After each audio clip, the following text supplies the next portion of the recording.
Questioning. I'll stand by my statement, Your Honor. All right. I just wanted to put it on the record. I don't want to argue about it. All right. The record's been made. I also put a little bit of additional information regarding Detective Coons' testimony into my minute entry yesterday that is probably posted or will be posted today to supplement the record. So I guess to the extent you're making some sort of, well, your objection's noted, I guess. Thank you. Jury right here. All right, let's bring in the jury. Oh, wait. Do you have whatever exhibit?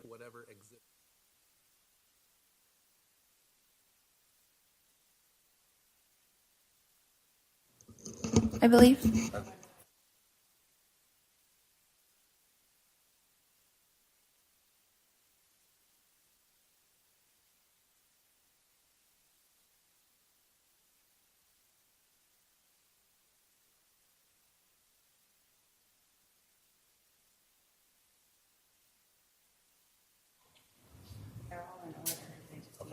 And then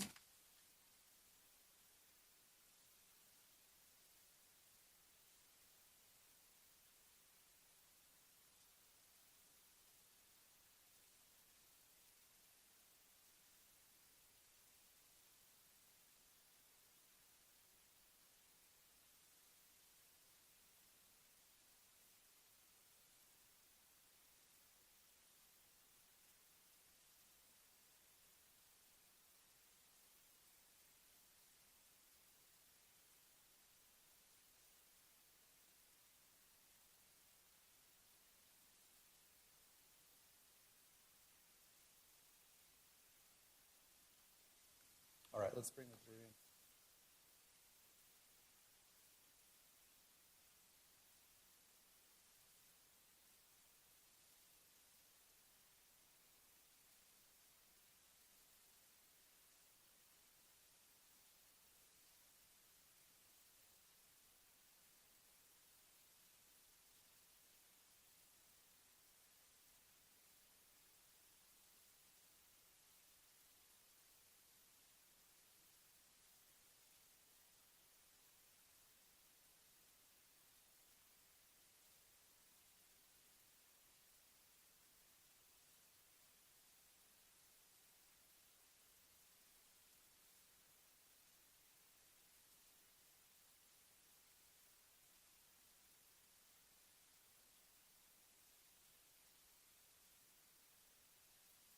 Continue her cross-examination of this witness.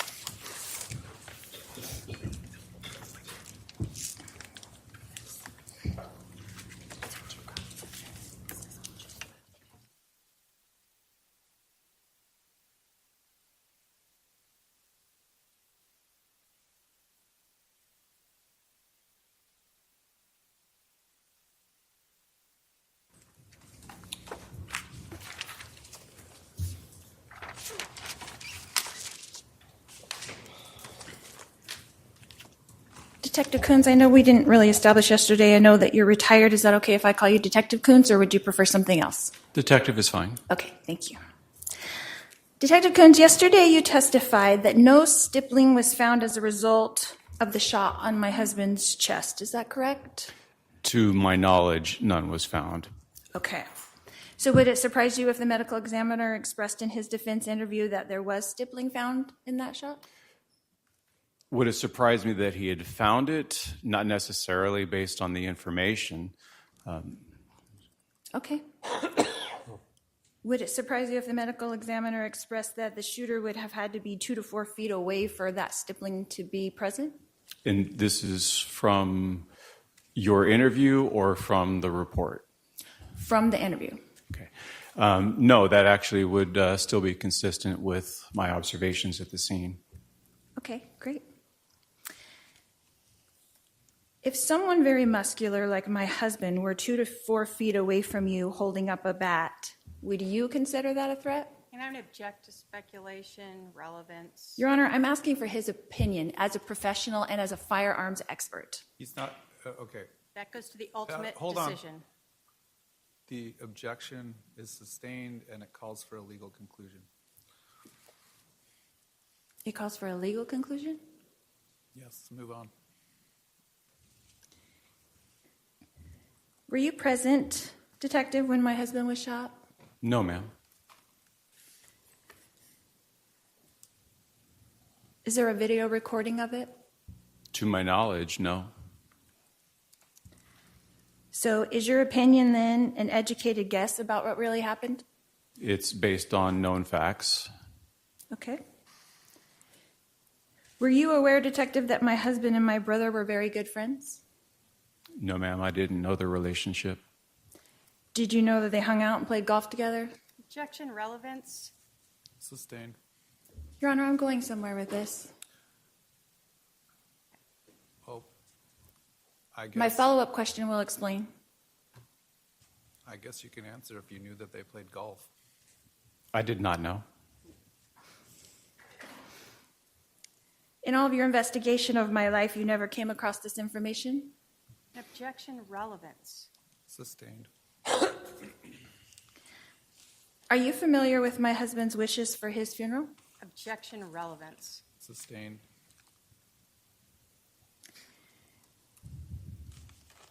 Did you learn in your investigation that he named my brother Alex as one of his 5 best friends? And I'm going to object again to relevance. Sustained. Did you read the reports in this case? I did not read all of the reports in this case. No, I've read mine and have authored mine, but I have not read the other reports. None of the other reports except for your own? That's correct. Okay.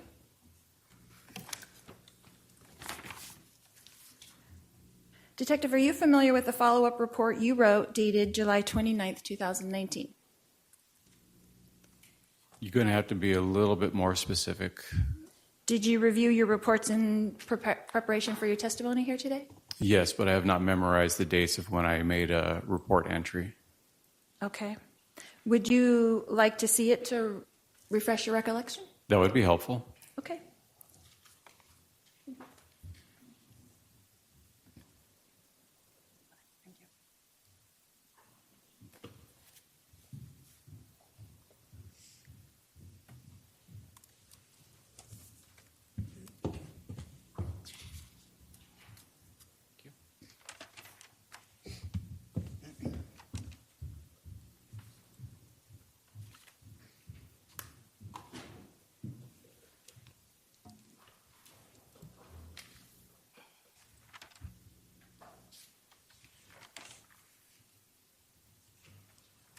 Okay.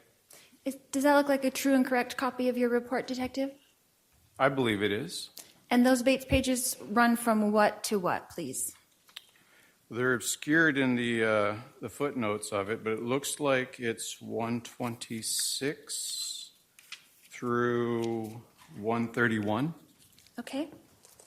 And on the last page of your report, on Bates page 131, you explain what a shored wound is.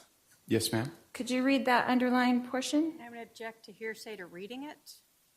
Sustained. You can ask him to explain what a shored wound is.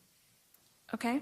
Can you explain to us what the shored wound is that you explained in your report? Yes, a shored wound would be a wound created as an exit wound where the projectile is exiting the body and the body is either up against a firm surface or firm material, like spandex type thing. That's how it's been explained to me. Okay. That's fair. You said held in place by tight clothing. Is that correct? Yes. Okay. Did you, in fact, and it says in your report, did you, in fact, collect my husband's clothing? Yes. Okay. And you took the clothing, it says, to the property storage facility. Is that correct? Yes, it went to a drying cage. Okay. Detective, are you familiar with bamboo clothing? Can't say that I am. Okay. Were you aware that on July 29th, 2019, my husband was wearing a $200 bamboo workout shirt? Objection, relevance. He can answer if he knows. I have no idea what the cost is. Are you aware that bamboo is a heavy-duty fabric not to rip or tear except under extreme conditions? I've not done any research into bamboo fabric. Okay. So could this fabric of his shirt have caused the wound to be short? It could have been a contributor, but it would not have been in this particular case. Why so? The body would have been on the floor where the bullet defect was in the floor. So you just said in your report earlier that a short wound could be caused by tight clothing. Is that correct? Correct. And you're saying that could not have happened in this case? The shirt did not appear to be tight clothing to me. Well, it was made of bamboo, as we established, right? Is that correct? I am taking your word for it. I do not know that it's a bamboo shirt. Okay. And you did not investigate that at all? No, ma'am. But you had the shirt in your possession? It was seized as evidence, yes. And you never checked what kind of fabric it was? No, ma'am. And you never checked if that could be a possibility? No, ma'am. And you knew that spandex was kind of a material that could make that kind of short mark that you just mentioned, correct? It would have to be super tight clothing. Super tight clothing? Yes. Or a fabric that's even stronger than the spandex that you mentioned? The strength of the fabric, I don't believe, has a huge play in it unless it is form-fitting and compressing the skin, much like a hard surface or firm surface would. Okay. But what you said in your report was that held in place by tight clothing could cause a short wound. As has been explained to me, yes. Okay. Detective, in your report, you mention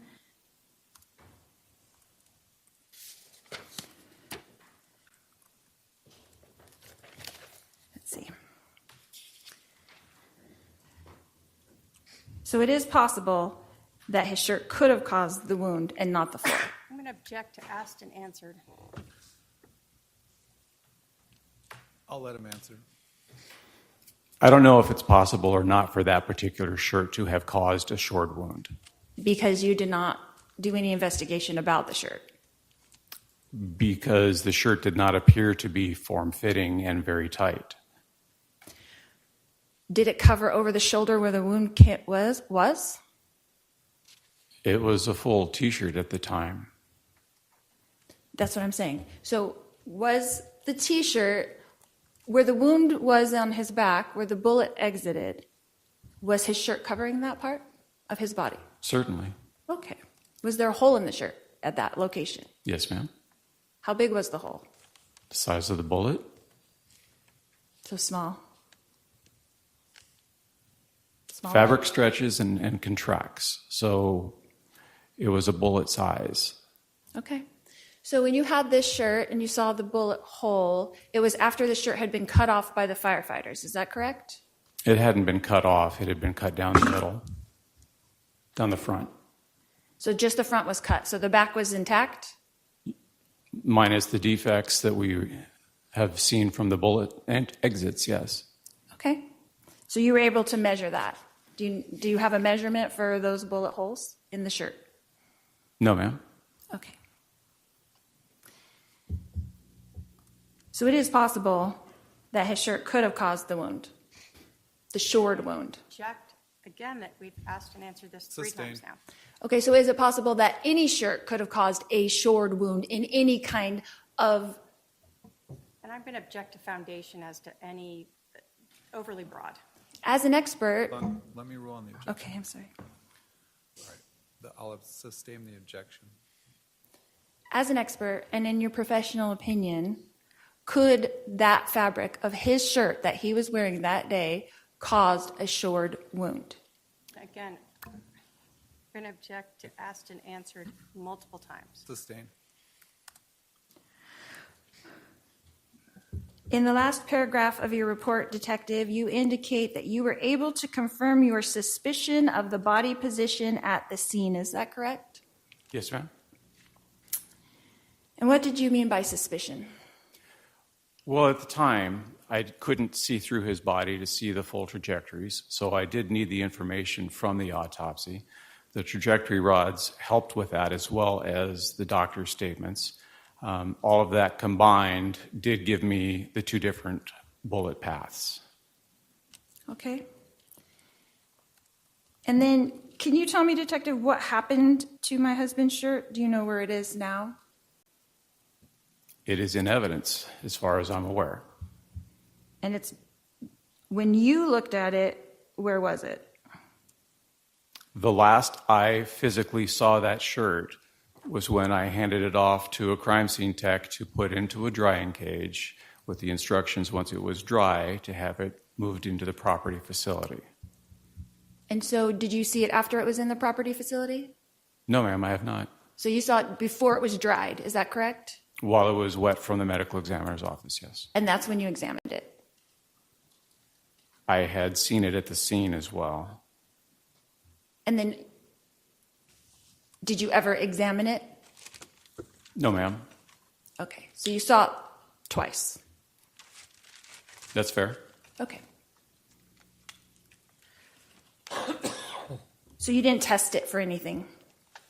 I did not. Did anyone test it for anything? I that do you're not aware know. of? That you're aware of? I do not know. So you're not aware of it? Correct. I do not know if anybody else tested it. Okay.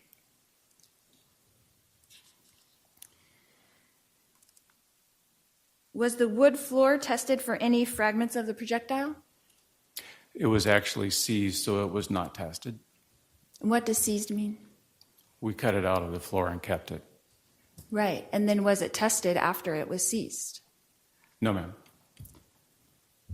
So the wood floor plank that was taken from my residence was never tested for any fragments of the projectile?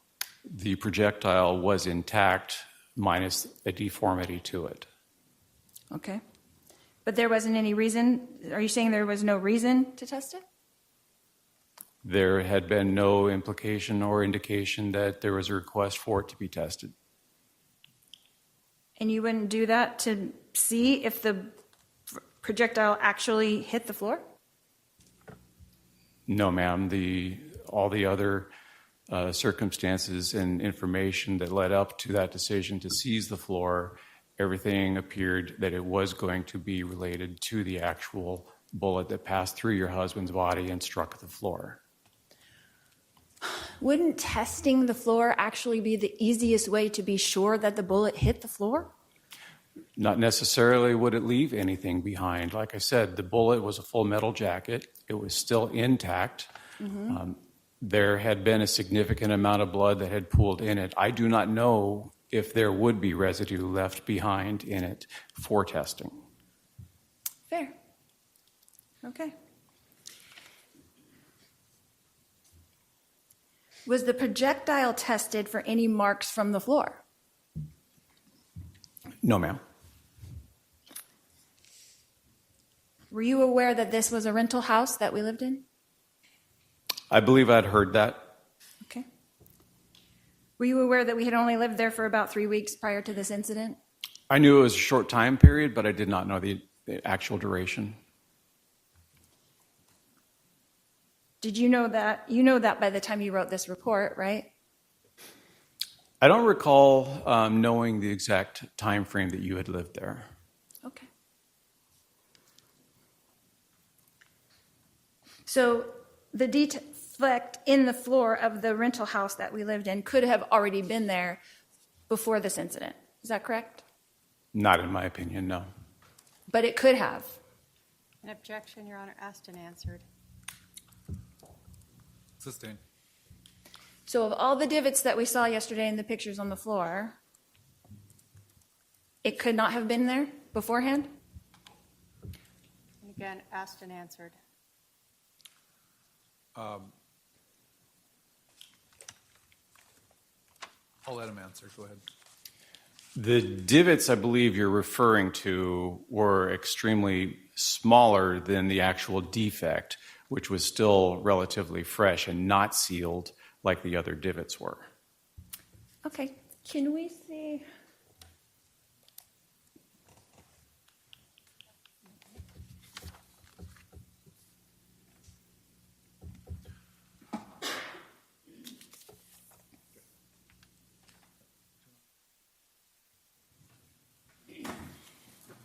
These were previously published, so I can use them, right? Yeah. Can we look Just at these? refer to the exhibit number, please. Okay. Just put it on.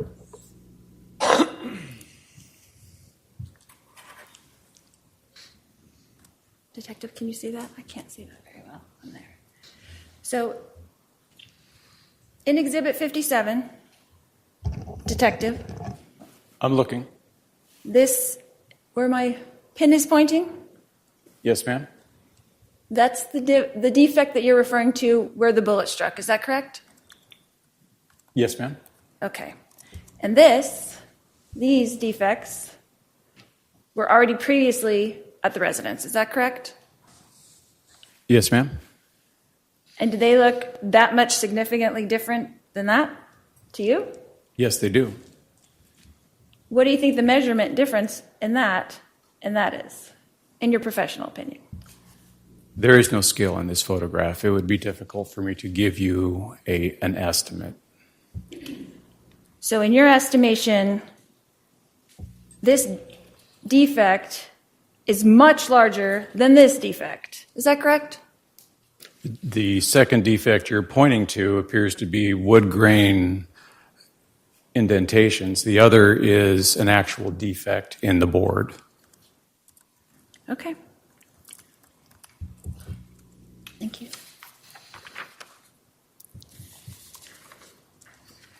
But this defect, this piece of wood that was cut out, was not tested. Is that correct?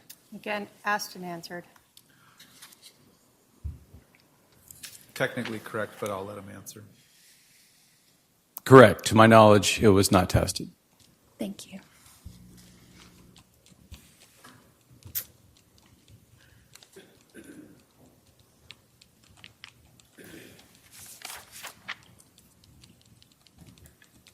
So do you know, Detective, for a fact, that the defect on my wood floor was caused by the second bullet? And again, I'm going to object to asked and answered. Sustained. When we looked at the projectiles yesterday, the one from the baseboard clearly had white paint on it from the baseboard. Is that correct?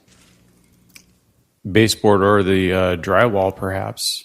Okay, but we all saw the white paint. Is that correct? There was a white marking on it.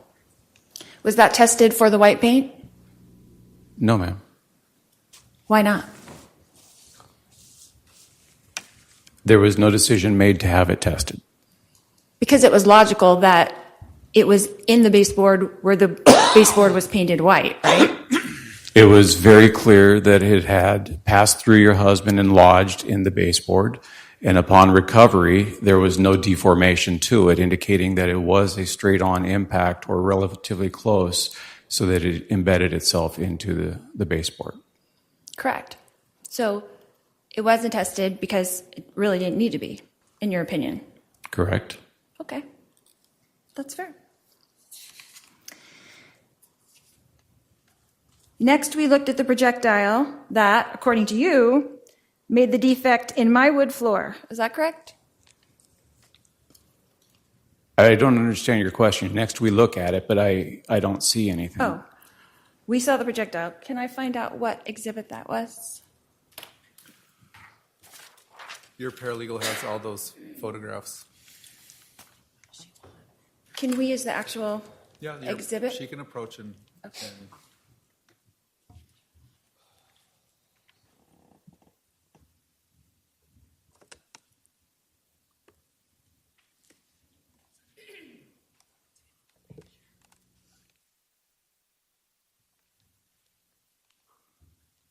you looking for the actual projectile? Yes.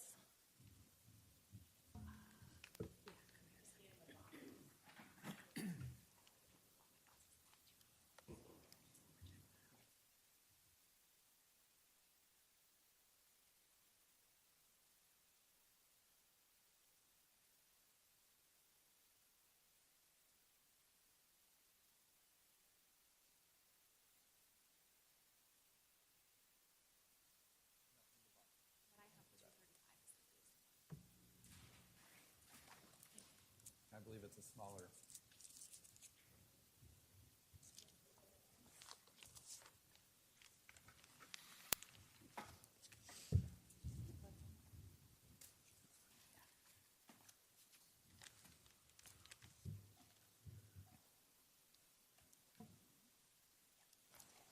Do you want her to hand that to the witness?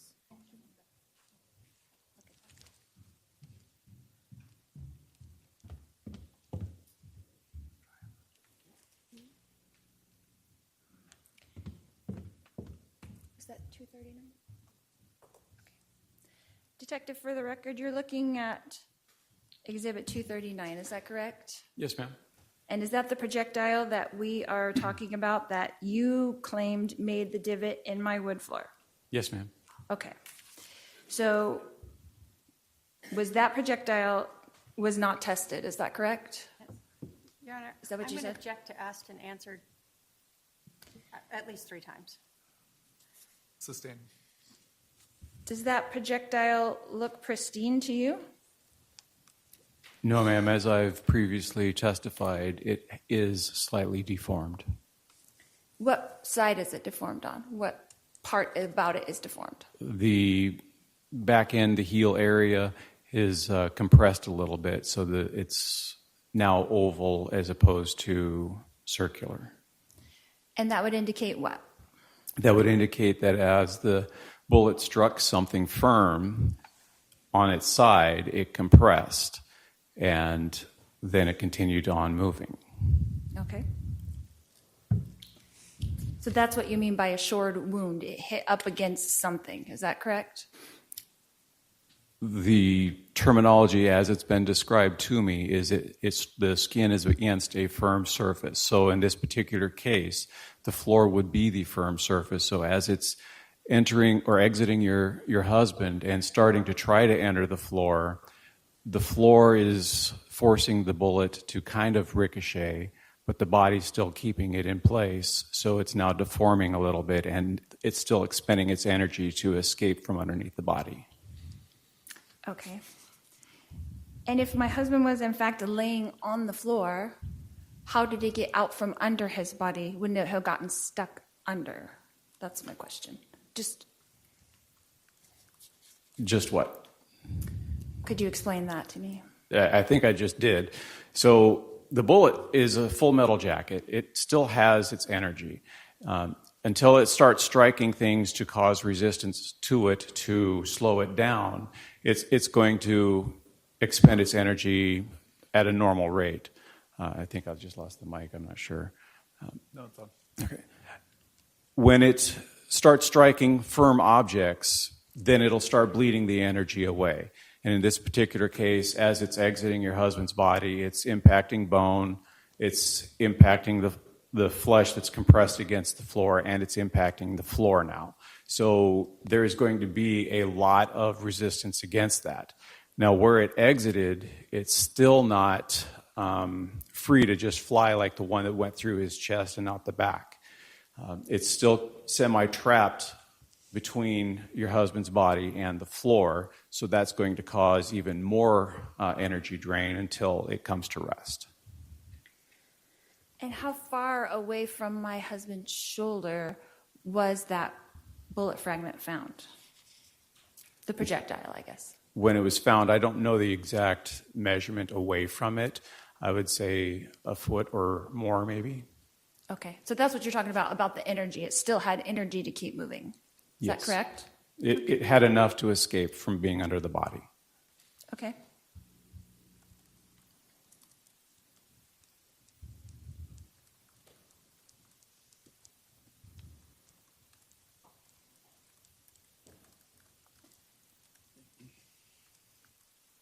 So because of what you saw at the scene, and you state in your report that it was your suspicion that that's what had happened, was that my husband was supine on the floor. Is that correct? Yes, ma'am. Okay. So was it your suspicion from the start of this investigation that led you to not confirm any other alternative? What other alternative, ma'am? My job was to collect the information and put it together with the information that was being collected in the interviews. The information from the interviews did not completely match everything that I had learned at the scene. Okay. Well, let's see. You did not test the wood floor, is that correct? I'm going to object again to asked and answered multiple times. Sustained. You did not test the projectile, is that correct? I'm going to again object to asked and answered multiple times, and I'm going to move to start striking every question. Sustained. You did not investigate my husband's shirt. And object again to asked and answered multiple times. Sustained. Did you call Aloha, Carolina, and ask them about the fabric of my husband's shirt? No, ma'am. Okay. So would it be fair to say that you made an assumption early on and only investigated the things that supported that assumption? No, ma'am. Okay. Remember in your report where you stated that the bullet strike to the abdomen had an upward trajectory, passing through the left lung before exiting near the left shoulder. Yes. Okay. Could that upward trajectory have been caused by my husband falling backwards and the bullet hitting the abdomen and going upwards and exiting his shoulder as he hit the floor? No, not in my opinion. Okay. Detective Coons, on July 11th, 2019, were you at the Chandler Police Department during my interview? No, ma'am.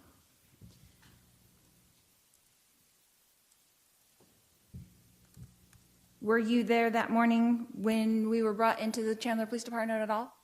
No, ma'am. I was at the scene. Okay. I thought you didn't get to the scene until 11:45. No, that was when we actually obtained the search warrant. It was about a little after 11:45. I was Okay. already at the scene shortly after 9 o'clock. Okay. Did you see the injury on the back of Alex's head with your own eyes? I did not take a close look at it. I saw the paper towel that he was holding against his head. But you did not see the wound itself? No. Okay.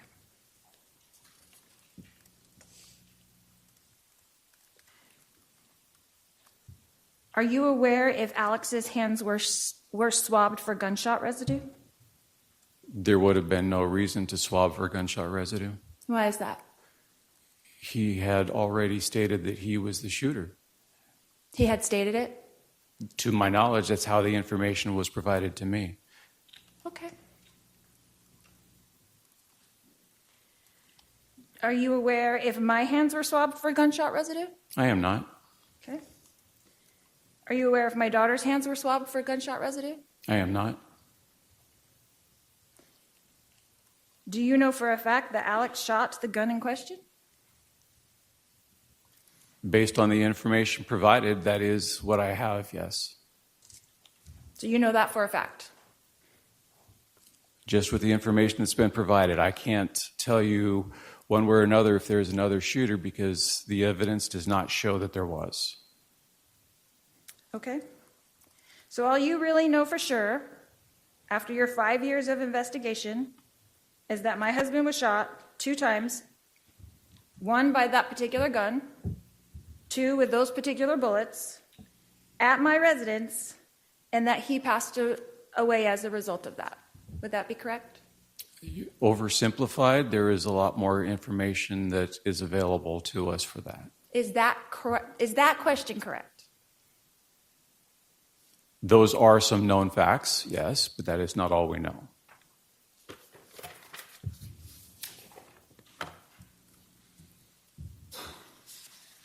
So you can't really tell me for sure who shot him, can you? Well, as we've established, I was not present when it happened. I can only go with the facts of what people have said and what the evidence shows. Okay.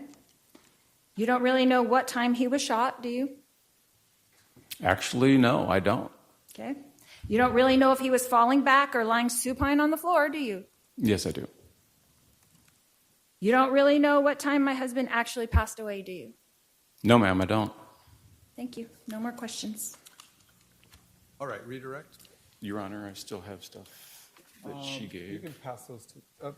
Let's have your paralegal get the report that you gave him, but I'll take Exhibit 239. Is it?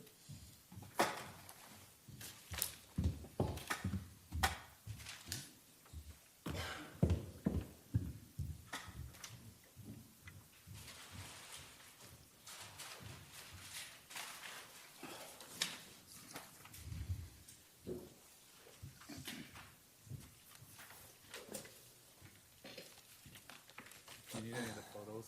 They're over there.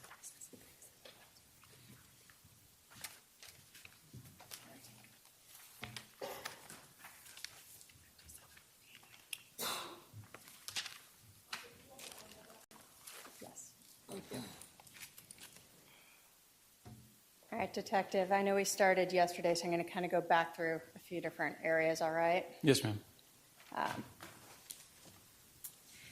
In terms of just understanding your role working with crime scene techs, you had testified yesterday that they are often the ones who actually pick up the item of evidence and put it in a bag, correct?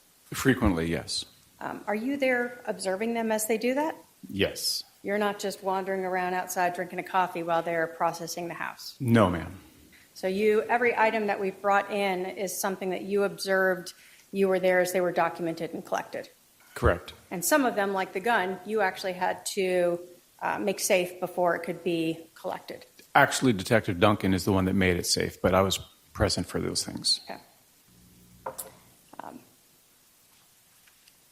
You were asked about the backyard being searched. When you have other people searching the house, and I think you'd said it was a collaborative event, if someone observes something, do they bring it to your attention as the scene agent? Yes. If I'm asking somebody to do a search for me to help out with a larger area, it is their responsibility to bring it forward to me if they discover something that they think is important. And if they see something, you would then go out and observe it yourself? Yes. Okay. We had talked about the gun yesterday and the ejection port.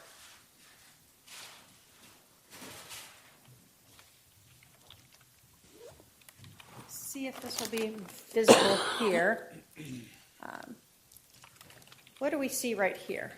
So that is the ejection port.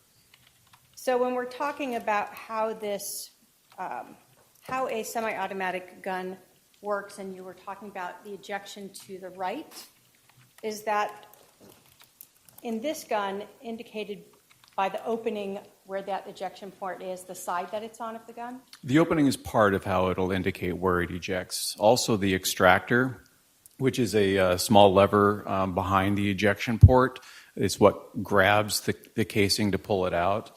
And internally, there's going to be an ejector that it's usually a small pinpoint that kicks it, and the springs basically flip it out.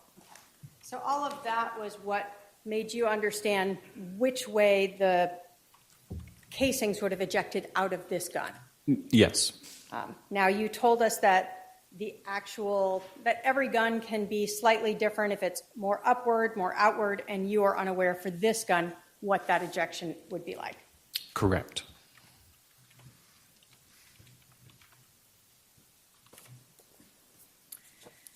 I'm going to go back to your diagram. This is Exhibit 5.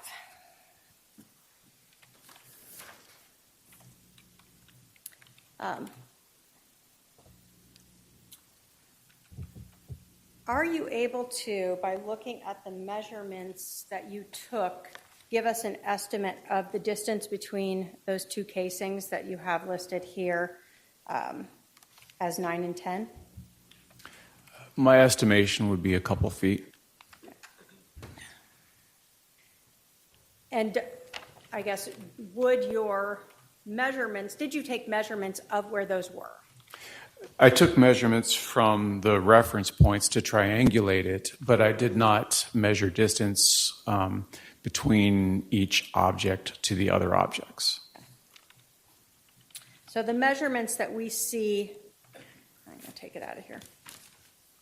On the second page of your report, are those triangulations that you're talking about? Yes, ma'am. Okay.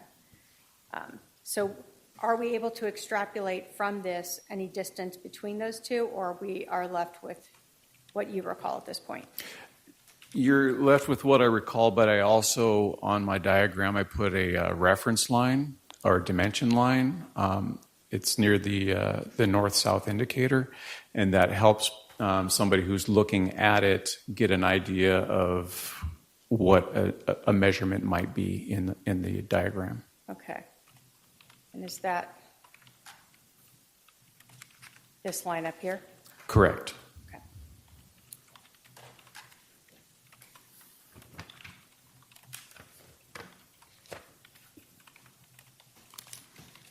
There was a lot of questions about where the shooter might have been at the time when this shooting occurred.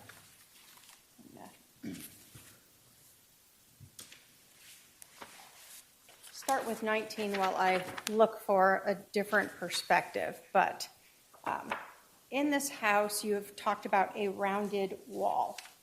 Can you tell us where you're talking about for that? And I'm going to put up 14.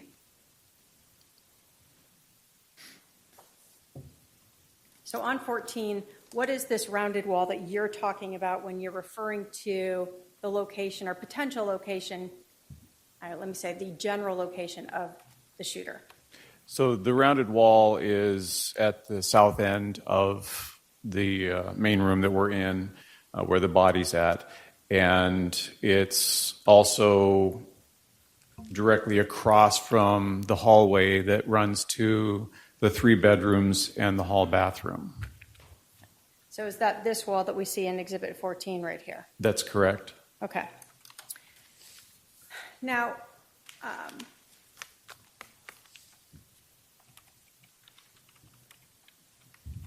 when we are talking about a gun being fired and casings ejecting, as someone who has fired guns before, have you fired them on where the casings are landing on a hard surface? Yes. Do casings bounce and roll? They do. So is the location of these casings, do they tell us exactly where they initially landed when they ejected? No. This is just where they ended up or stopped. It's where we found them. They could have been kicked at some point as well. Yes. Okay.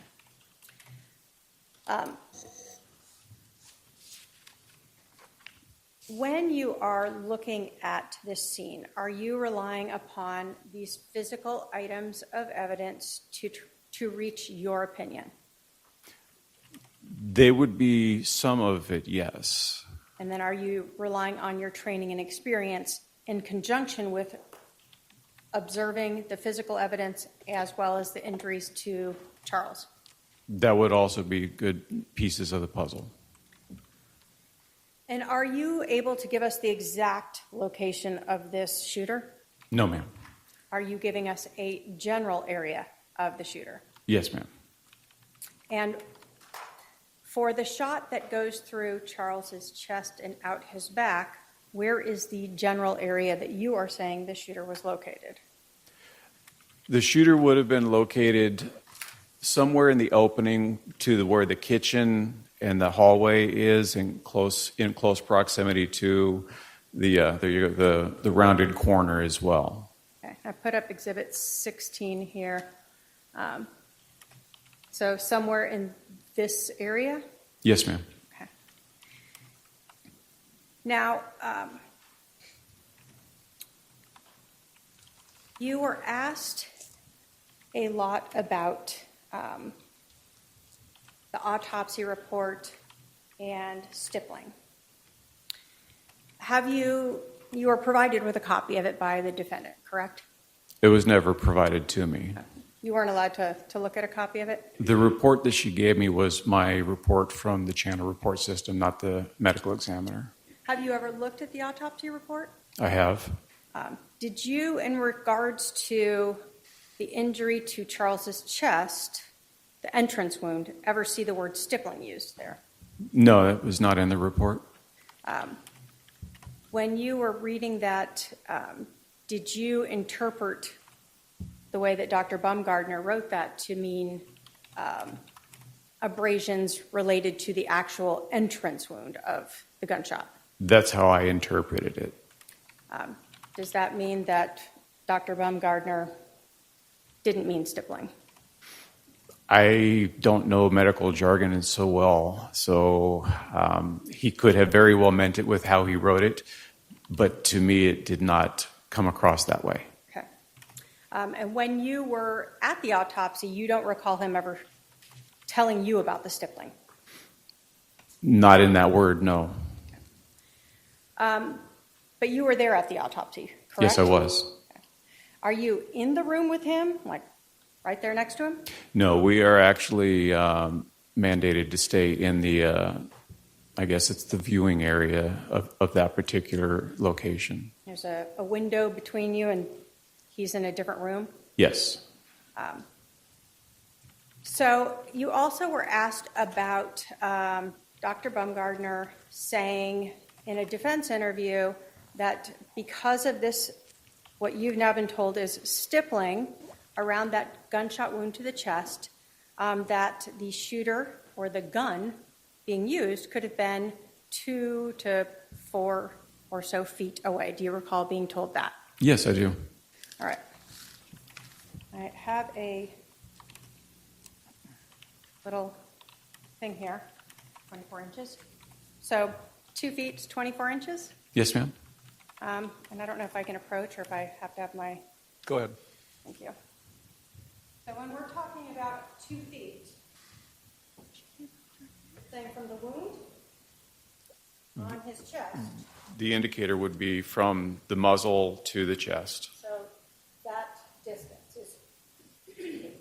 Yes. Understanding that additional information that the defendant provided you, that Dr. Baumgardner advised during a defense interview, does that alter your opinion in any way as to where the shooter would have been, the general location of the shooter for this shot to his chest? No, it actually makes sense with the completed trajectory that ended up in the baseboard. So those being 2 feet away from Charles Vallow when the end of the gun to his chest did not seem so far away that, or so close that it didn't fit in with your opinion. Yeah, 2 to 4 feet would be certainly consistent with what I saw. So he's 2 to 4 feet away from him in this area. Away from that area, yes. Yeah.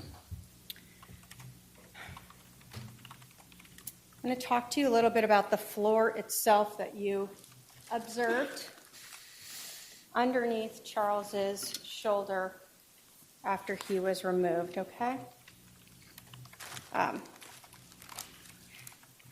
putting up Exhibit 244. That's the actual piece of wood. And, Your Honor, can I actually publish this to the jury and have them Yes. look at it? Thank you. If I can have just all of them look at that, and then I'll ask a couple questions.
So, Detective,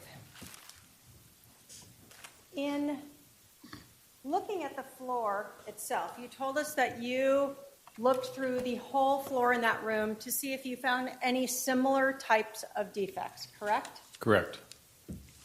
Did you find other defects on the floor, just period? There are other imperfections. You had testified on cross that there was something about the freshness of the defect itself. Were you able to sort of feel a difference in the wood grain where that indentation is that we see in Exhibit 59 and in the actual piece 244 than you observed in other defects across the floor? Yes, it did appear to be different than the other imperfections or defects. Was there anything about the defect itself that indicated a path of travel? Yes, there is a kind of a linear mark to it, and you'll also see at the in this particular photograph that there's like a slight semicircular edge as it exits towards the top right.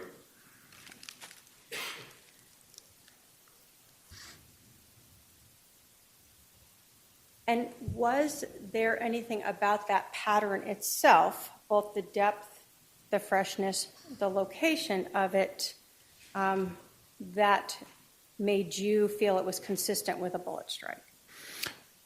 All of those factors help make it consistent with it, not to mention the location of the projectile that was in close proximity to this defect. So let's talk a little bit about those projectiles. I'm putting Exhibit 40 up here. Do we see the projectile over here next to Charles Vallow? Yes. Now, were you aware when you were given this scene that fire had already been there? Yes, I was. Pretty obvious because of all the medical devices, right? They left a tail. And if you were advised that fire has testified that they rolled Mr. Vallow onto his right side towards the west, would that have then exposed his left shoulder there? It should have. Do you know whether or not that bullet was ever moved at all personally? Well, I have no idea what the condition of that bullet was until I physically saw it. Okay. Now, the location of this bullet here on the floor next to Charles, why is that significant in determining whether or not Charles was upright or down?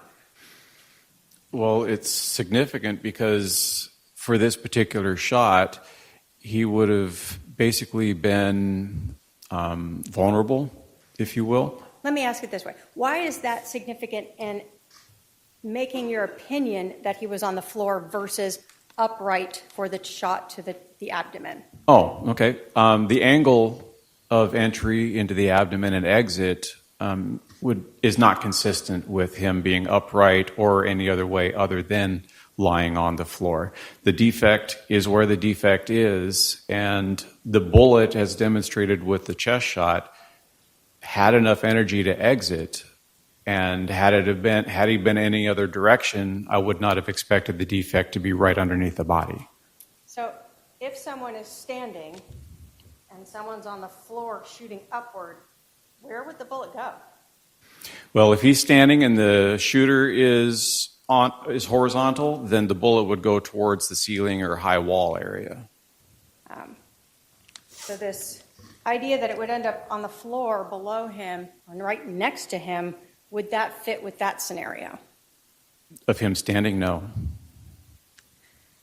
When you're looking at the bullets and the location of them in this scene, we had that other projectile, and I'm going to put 20 up here, that went into the baseboard on the east side of the room, correct? Yes. When you talk about someone being standing upward and the bullet being slowed, can you explain to us how this bullet landing over here and embedding itself in that baseboard is consistent with Charles being standing upright when he was shot? It fits the dimension of the room. It fits the wound path through the chest and exiting the back because the exit is lower than the entry. So there's already a downward motion to it. I know that the bullet struck the spine prior to exiting, so that would bleed even some more energy from it and potentially cause it to start dropping as well. So the wound itself was slightly downward, Yes.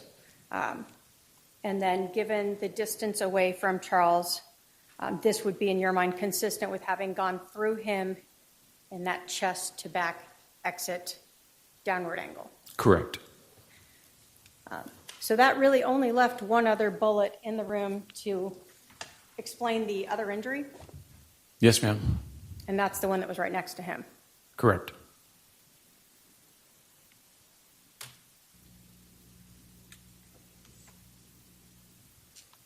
You were asked whether or not you made assumptions about the shooting, how it occurred. When you got to the scene, you were given a basic briefing, right? Yes. How do you start looking at a scene when you're observing the evidence there?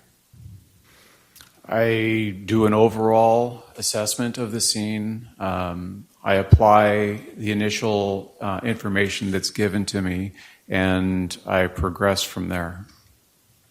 Are you, if the physical evidence is what it is, are you trying to find a new way to make that work?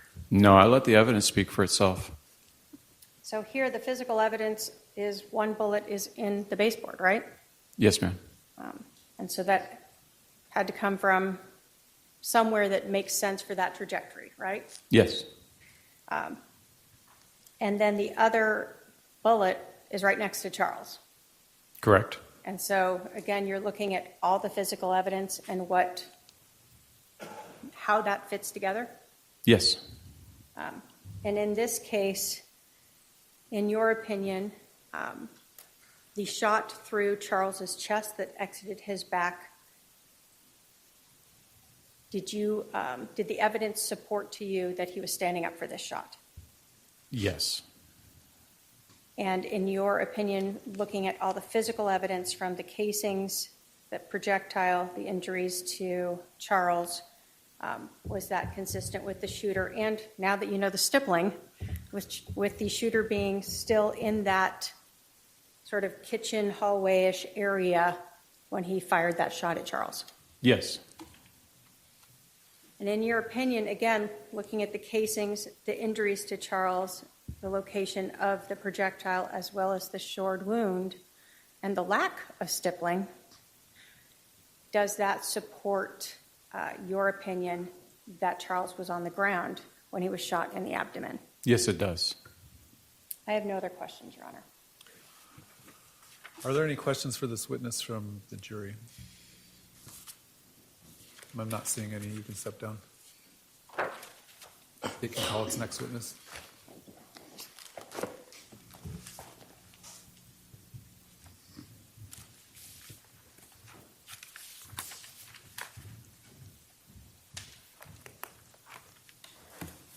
If I may go get her.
All right, come on up. You're going to stand right here and be sworn in.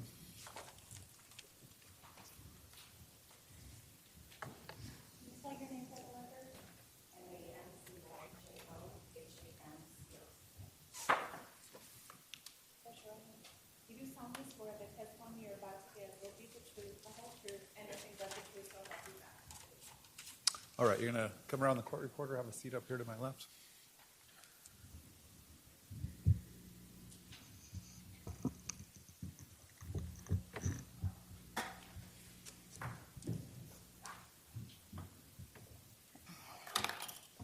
Can you please introduce yourself to the jury?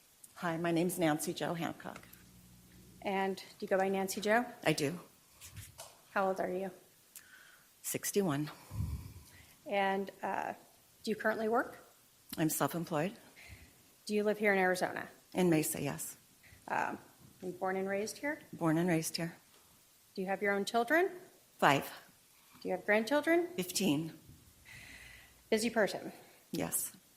I'm going to direct you to a person by the name of Charles Vallow. Did you ever meet a person by that name? I did. How did you meet him? I'm divorced. I was on an LDS dating site, and when new members join, it tells you this is someone new. And he sent me a message, and we began messaging. Initially, did you just talk to him do you talk through the website? How does that work? Through the website at first, and then he asked for my phone number, and then we were texting and talking on the phone as well. Do you recall approximately when you met him? It was early July, I believe the 3rd. And so you said you guys would text. Was this, A lot. what's a lot to you? Charles was a texter and a talker, and he was good at banter, and there were hundreds of texts by the time I had met him. You said you talked on the phone with him as well? For hours. Did you have a conversation with him once that lasted almost 3 hours? Probably more than one, yes. When you met Charles in early July, did you know he was still married? He told me he was in the process of a divorce. Okay. Did you know whether or not he was living with his wife at that time? He was in Houston. His soon-to-be ex-wife was here. When he came to Arizona, he was meeting a realtor to find a place to live when he was here as well. So when you're first meeting him, he's out of state, but he has a connection here to Arizona, so you keep talking to him? Correct. As you guys are talking and texting, did you eventually have enough interest that you decided you wanted to meet him? Yeah. Did you know what Charles did for a living? Life insurance and something with money. I try not to have that be the focus when I'm getting to know somebody, so that I get to know them for them and not what they do for a living. So you didn't really care too much about No. what his job was? No. Did you know he traveled a lot for work? Yes.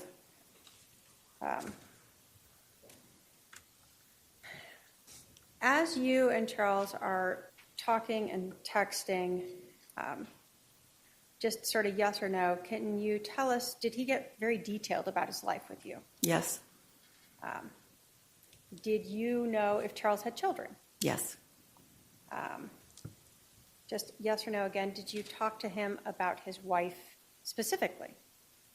A lot. Did he mention his wife by name? Yes. What did you believe his wife's name was? Lori Vallow? Have you ever met Lori Vallow? No.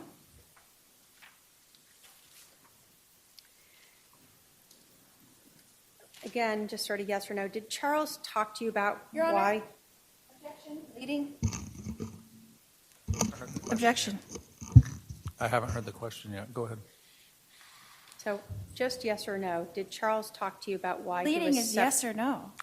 No, leading is a question that suggests the answer, so she can answer yes or no. So again, just yes or no, did Charles talk to you about why he was separated from his wife? Yes. Based upon your discussions, how long did you think there had been issues going on between Charles and his wife? For several months, but more intensely since the beginning of that year was 2019, so since the beginning of that year.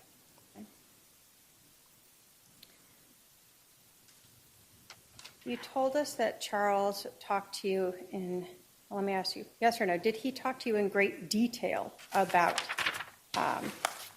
his relationship with Lori Vallow? Yes.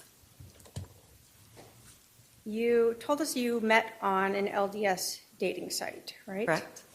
So are you a member of the Church of Jesus Christ of Latter-day Saints? I am. Was there anything that you were hearing that you thought were outside of your beliefs? A lot of things. As Charles was telling you these things about his wife, can you tell us his demeanor? What his voice was like, what his attitude was like as he's talking about that? I just remember thinking that he was strangely calm and still kind towards Lori, even through what they were going through.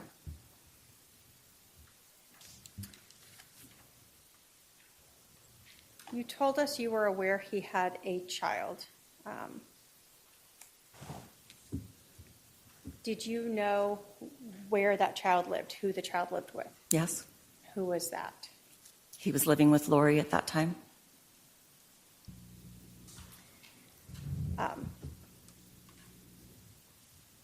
You have He had older children as well, but the young one was living with Lori. You have these conversations with Charles about his wife and these things that to you seem outside the LDS religion. Why do you keep talking to him? Well, he was very charming and kind and funny and very clever, really good banter. A lot of craziness going on around him, but he seemed pretty awesome. Now, you guys had just known each other for a few days. Did you think you and Charles were exclusive? Heavens no. So would you be surprised to learn that he was talking to other people on other websites? Not at all. Did he in fact share some of that with you? He did. He shared some pictures of some woman that had sent him that were quite scanty, and then proceeded to ask him for money, and thought how funny that was, that's what people were doing online. Did you eventually meet Charles in person? I did. And how many times did you get to meet him in person? Just once. What day was that? He was flying in from Houston, and we had arranged to go to dinner that night. His plane was delayed, and so I met him that night on the 10th of July. July 10th, was that 2019? Correct. And was that then here in Arizona that you met? It was. You said that you had original plans to meet and they got pushed back? Yeah, his plane was delayed, so we met a little later than we were supposed to. Where did you guys meet? What did you do? At the Keg restaurant by Santan Mall, and we ate, but we talked until the restaurant closed. We were the last people there.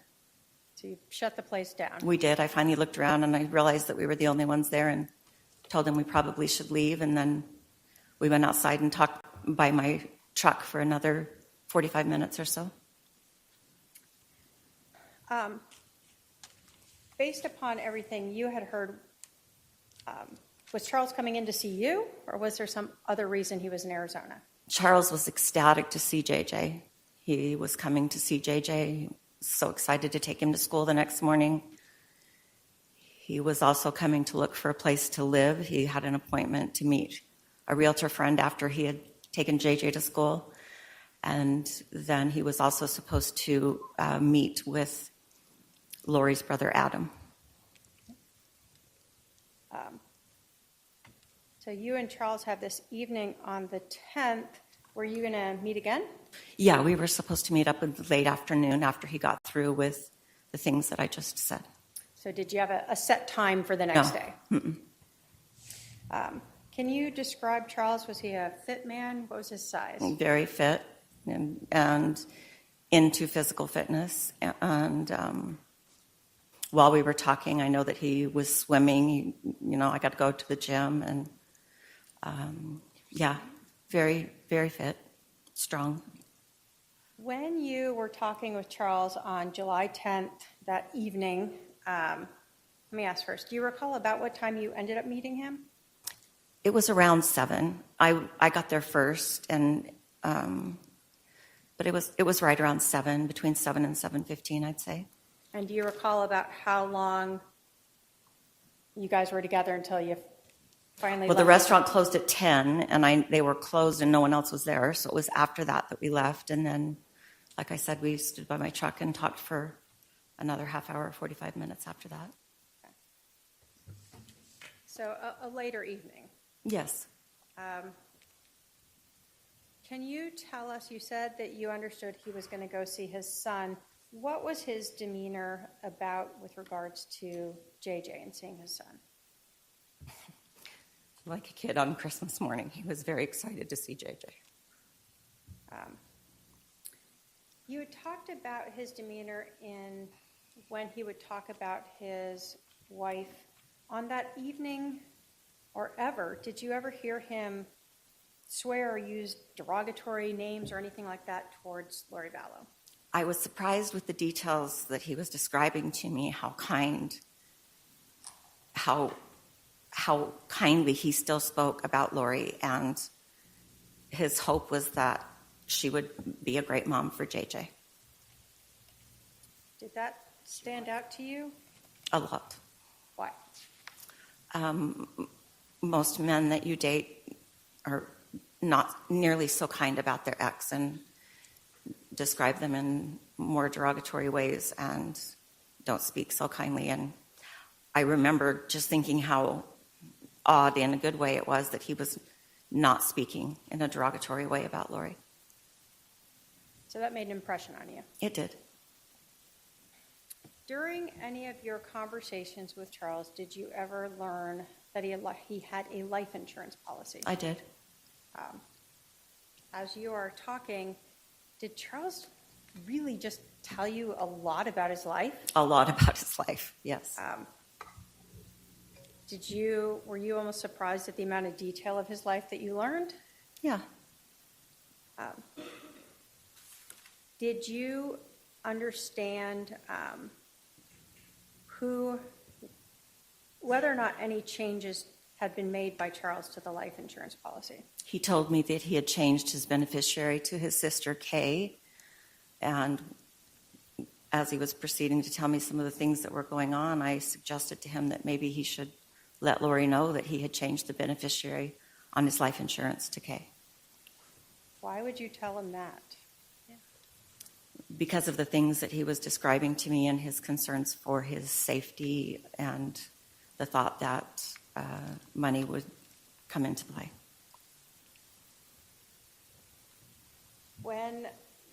Do you recall where you were when you made that suggestion to Charles? We were sitting at dinner at the Keg. So this is on July 10th. Correct.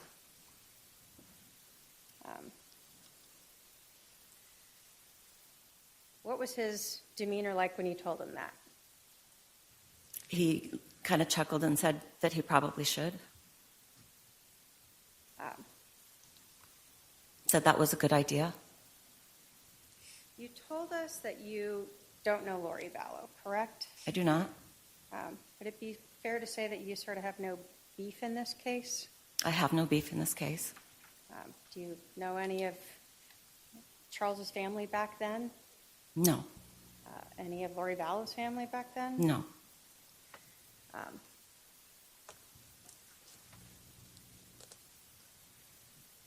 When you, I guess, left Charles after talking in the parking lot that evening, you told us that you had sort of unformalized plans to see Charles the next day. Correct. Was there like someone would call someone, or how was that supposed to go? He just said that he needed to do the things that I said, have a morning with JJ, find a place to live, meet up with Lori's brother Adam, and, then we would meet up somewhere for a late lunch or something. Did you ever try to reach him on July 11th of 2019? I did. Did you try texting him ever? Around 11-ish in the morning, I texted him and asked how his morning with JJ had been. Did you get a response back? I did not. Did you try calling him? A couple hours later, I called once, yes. Did you get a call back? I did not. What were you thinking when you didn't hear from Charles after you spent this night?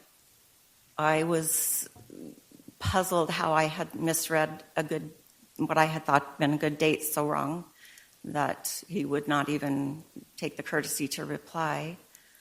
Wondered why, but just figured that was what his decision was. So on July 11th, when you're not hearing back from Charles, did you know that he had been shot and killed? No.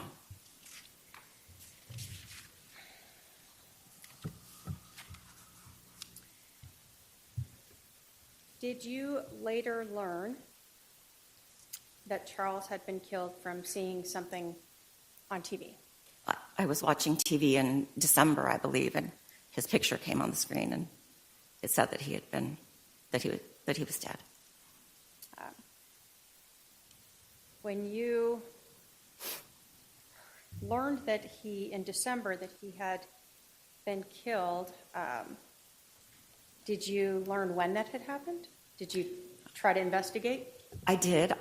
They said the date, and I thought, oh my gosh, that's right about when I went out with him. And so I went to my phone and thought I probably had deleted our text conversations. If I'm not dating someone and I text, I usually delete the thread, but I had not, and I had the conversations, and then I realized that I was with him until 10:45 that night, and that he died at 7:30-ish the next morning. And did you later then talk with the police in April of 2020 to tell them what you knew about this case? I did. Thank you. The state has no other questions. Cross?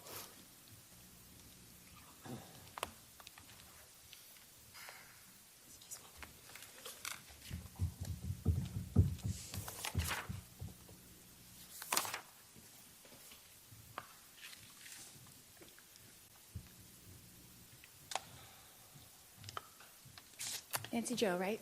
Correct. And we have not met before, We correct? have not. Okay. And you stated that your husband, or my husband, told you that he was going through a divorce. Is that correct? That's correct. And did you have any way to verify that? No, I didn't try to verify that. Okay. So did it surprise you later to find out that we were not in the process of a divorce?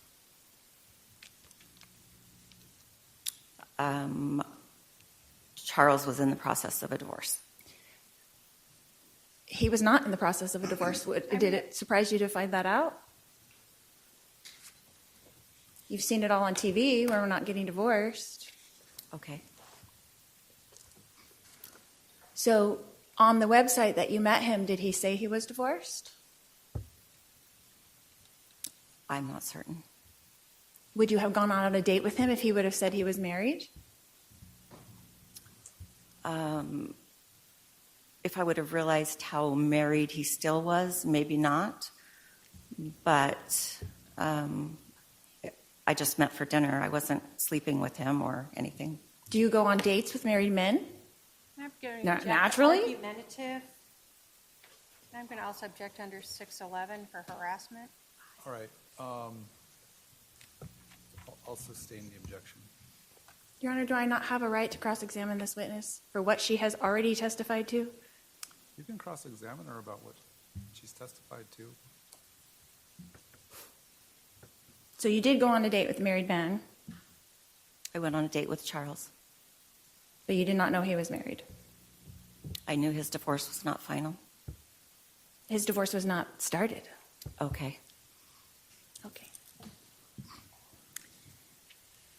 So in your text messages, you asked Charles if he was a good kisser. Is that correct? Maybe, sure. Did he answer that text message? I'm gonna sure. object to I'm sure he did. relevance. Again, 611 harassment. I'll sustain the objection for relevance and hearsay.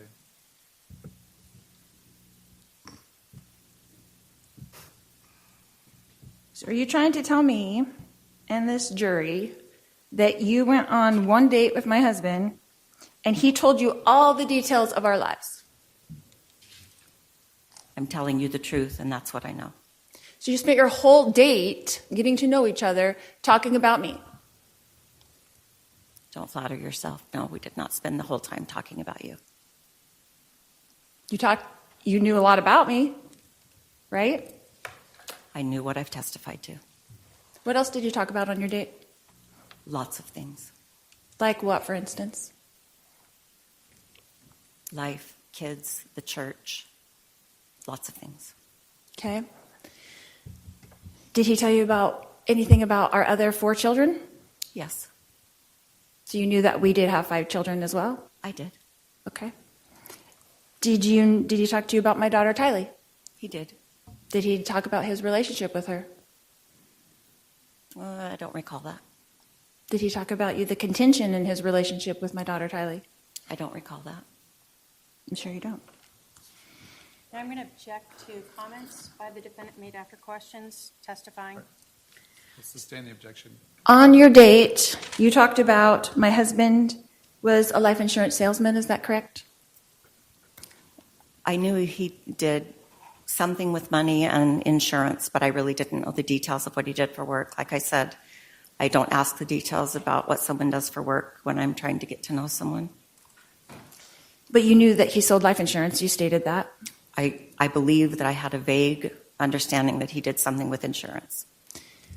And then he brought that up again at dinner. No, we didn't talk about his work at dinner. I thought you said you did talk about, and correct me if I'm wrong, you said you did talk about that he changed the life insurance policy at dinner. Well, you were asking me if we talked about that he sold insurance, which that didn't happen. But yes, he did tell me that he changed the beneficiary of his life insurance policy at dinner. Did he tell you how much his life insurance policy was for? Yes, he did. What did he say? $1 million. Did he tell you how much my life insurance policy was for? I do not recall. You don't recall? We didn't talk about you very much in that vein. When did you talk to him about me very much then? If it wasn't at dinner, was it in your text messages? We were talking about what he was going through in the process of separating from you, not about what your life insurance policy was worth. And we talked about you on the phone, and when I say you, meaning what he was doing as he was going through this separation. So let me understand. You were dating some different men on this website, right? From the websites. Sure.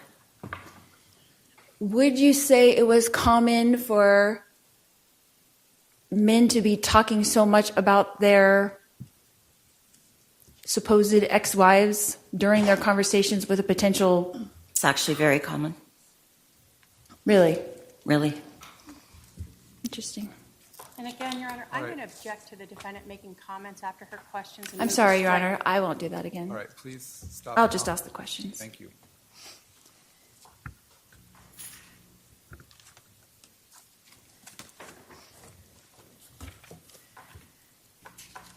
So there were some text messages between you and my husband after the dinner on July 10th. Is that correct? Correct. What time would those text messages have occurred? After dinner, What time? 10:45-ish. 10:45 to what? I'm not certain, ma'am. After dinner. 10:45 to midnight? Maybe? I just told you I don't know. Maybe. What did you discuss in those text messages? And I'm going object to relevance again, if there's a specific area. Sustained.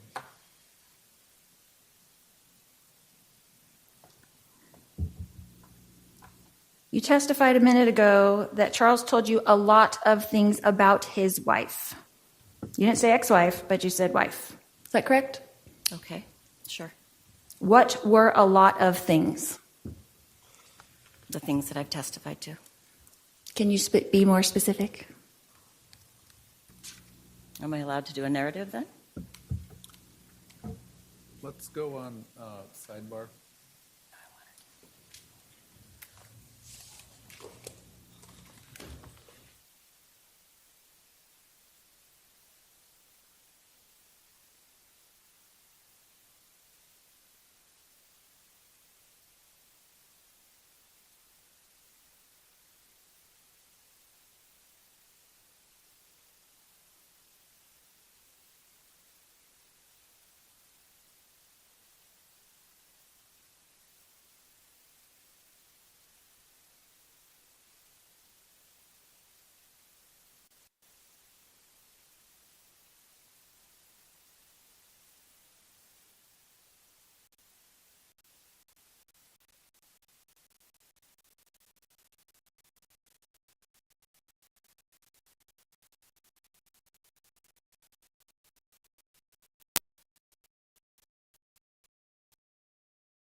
All right, please be seated. The jury is no longer present.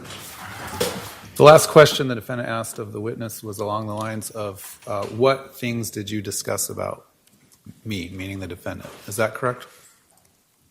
That's what I Yes. recall, Your Honor. Are you sure you wanted to answer that question?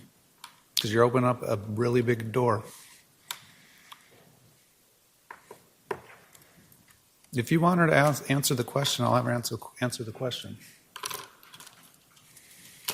How am I supposed to know what a lot of things are?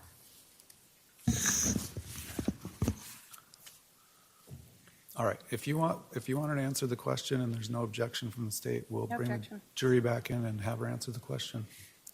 All right. Let's bring the jury in.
Hello, hello.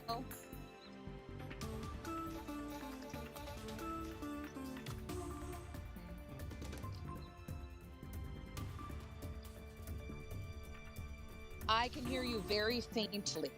I'm going to try and walk away from traffic a little bit. Can you hear me okay?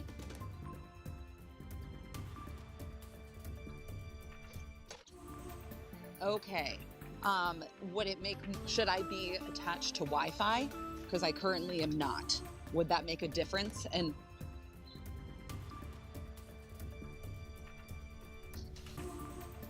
got it. Okay. Then I would probably need a hotspot and a webcam or a photographer to meet me to do these every day. Because I am on my phone, I'm outside the building. The Wi-Fi out here is not as strong as it is inside, but let me try to connect.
All right, we're on the record. State of Arizona versus Daybell, CR 2021-001704. The prosecuting attorney's present. The defendant's present. We'll continue with the cross. Was there something before we bring the jury in? Nothing from the state. All right, we'll bring the jury in.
Miss Hancock, you said that you had seen on TV that my husband had passed away. Is that correct?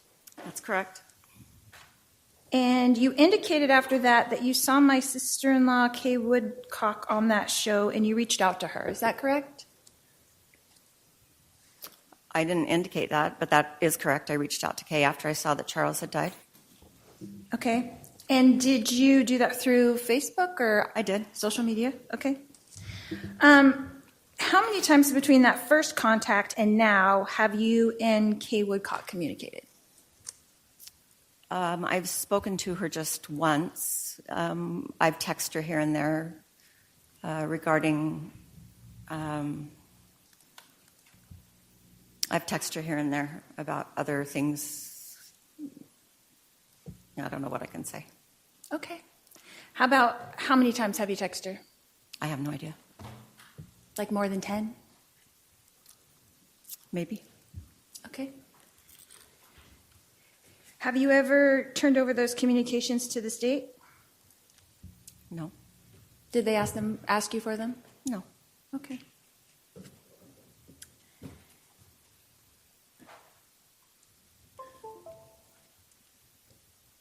Did you ever turn over the text conversations you had with my husband to the state?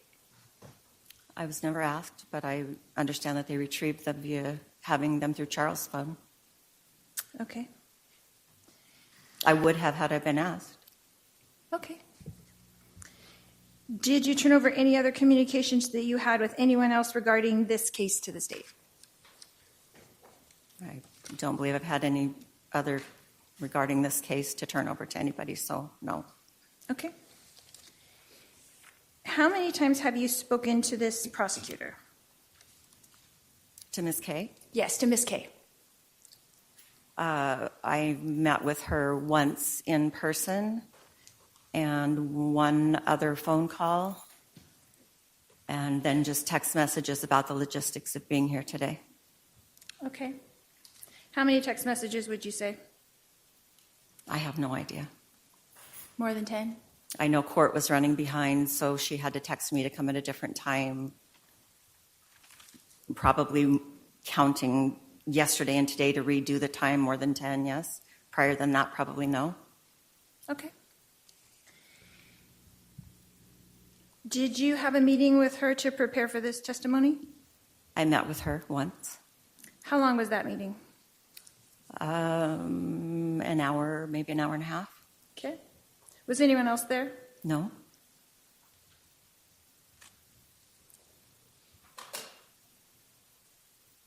Have you ever spoken to my brother, Adam? Yes, but only because I ran into him at my grandson's pickleball tournament the other day. And how did you know that was him? Because I've seen him on media via the situation surrounding you. So you initiated a conversation with him?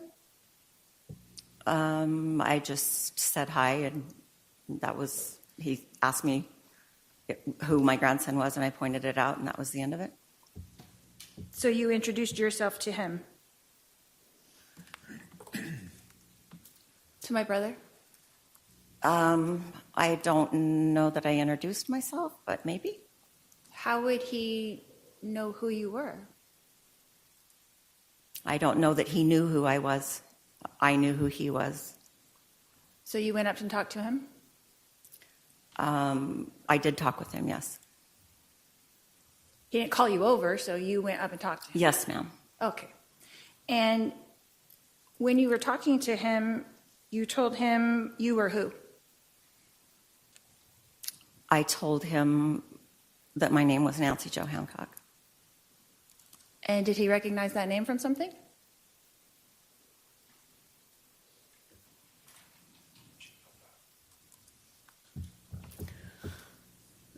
Can I go back and change how I met your brother? I forgot this until right now. So, on a dating app, your brother's picture came up on my dating app. And I sent him a message and said, but he had a different name that he used, not Adam. And so I just sent him a message and said if he was going to use someone else's pictures, he should probably pick someone different than Adam Cox. That's how I met him. That's how you met my brother, Adam? Correct. Do you know what perjury is? Absolutely. Can I object, Your Honor, to Question. argumentative harassment? Argumentative.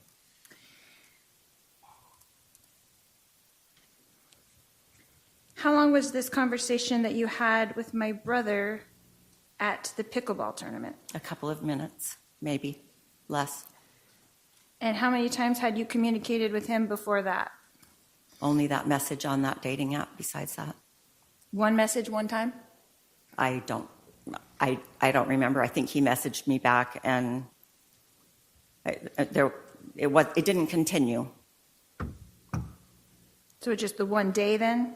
Maybe several messages in one day? I might have sent him one other message, but it was just one interaction, and there was nothing further. And you did not schedule a date with him?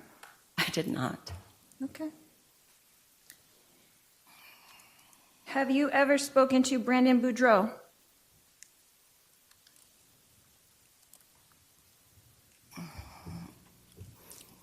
Yes. Okay, when?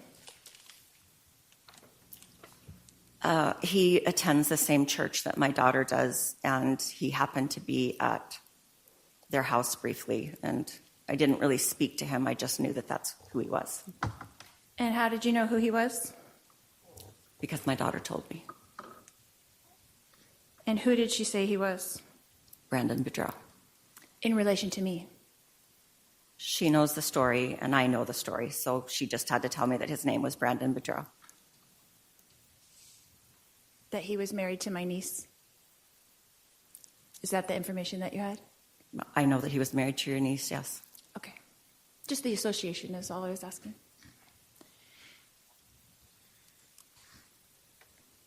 And you did speak to him that time? Well, I don't believe I spoke with him. Okay. But you met him? Or I don't know that I even met him. I was there. He was there with some other people, and I knew that that's who that was. So you didn't introduce yourself to him? I did not. Okay.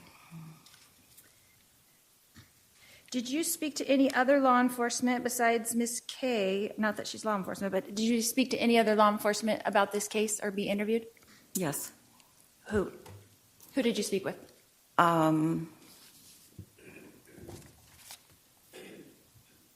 Detective Moffat is who interviewed me. I believe that's. I might have left a message for him. I couldn't tell you who with, but the only one that I spoke to was Detective Moffat, Nathan Moffat. And when was that interview?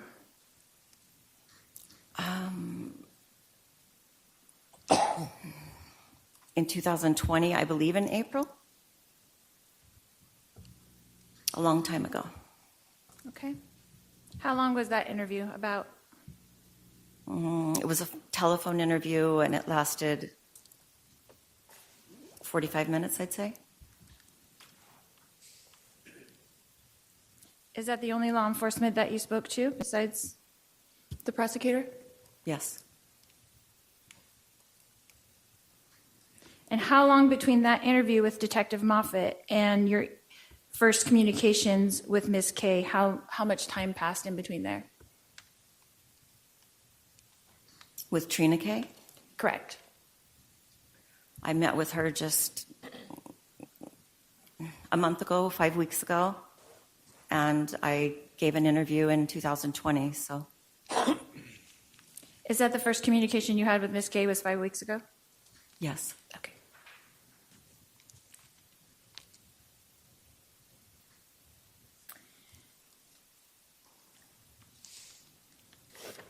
Ms. Hancock, were you aware at the time of your date that I did not know that my husband was on dating websites and dating women? Objection, speculation. Sustained. Were you informed by him that I knew of the situation of us being separated? He was under the impression you were having an affair, so him moving on was a natural effect from that. He told you that? Yes, he did. Okay. Just to recap,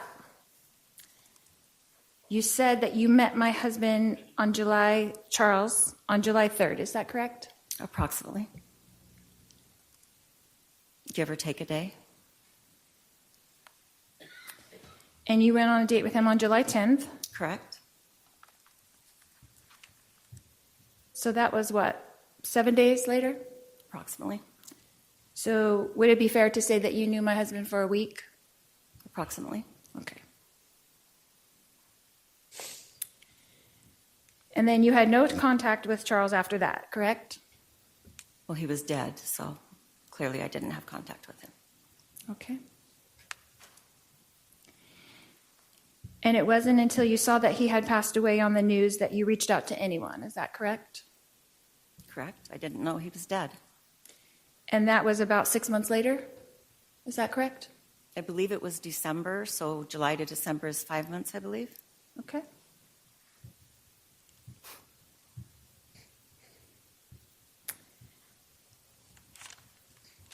And then you found Charles' sister, Kay Woodcock, my sister-in-law, yes? Objection, asked and answered. I'm just going over the timeline, Your Honor. I'll allow it. Go ahead. So when is the then you're referring to? So at the 5 months later that you said in December, after that is when you contacted Kay Woodcock? To express my condolences for her brother passing away, and wanted to let her know that I had had dinner with him that last night and how much he loved JJ and how excited he was to see him the next morning. And just Thank you, that's enough.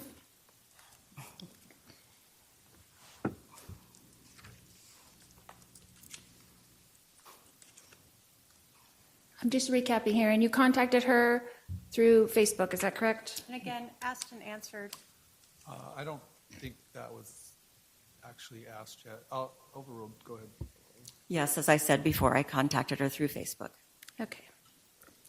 And then sent a few text messages, is that correct? That is Yeah. correct. This is recap of everything we've already gone through.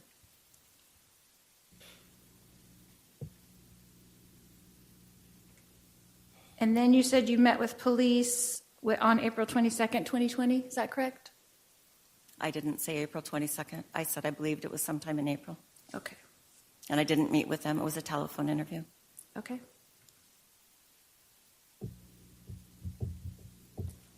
And that was around 1 year after my husband passed away, is that correct? Well, July to April would be 10 months, so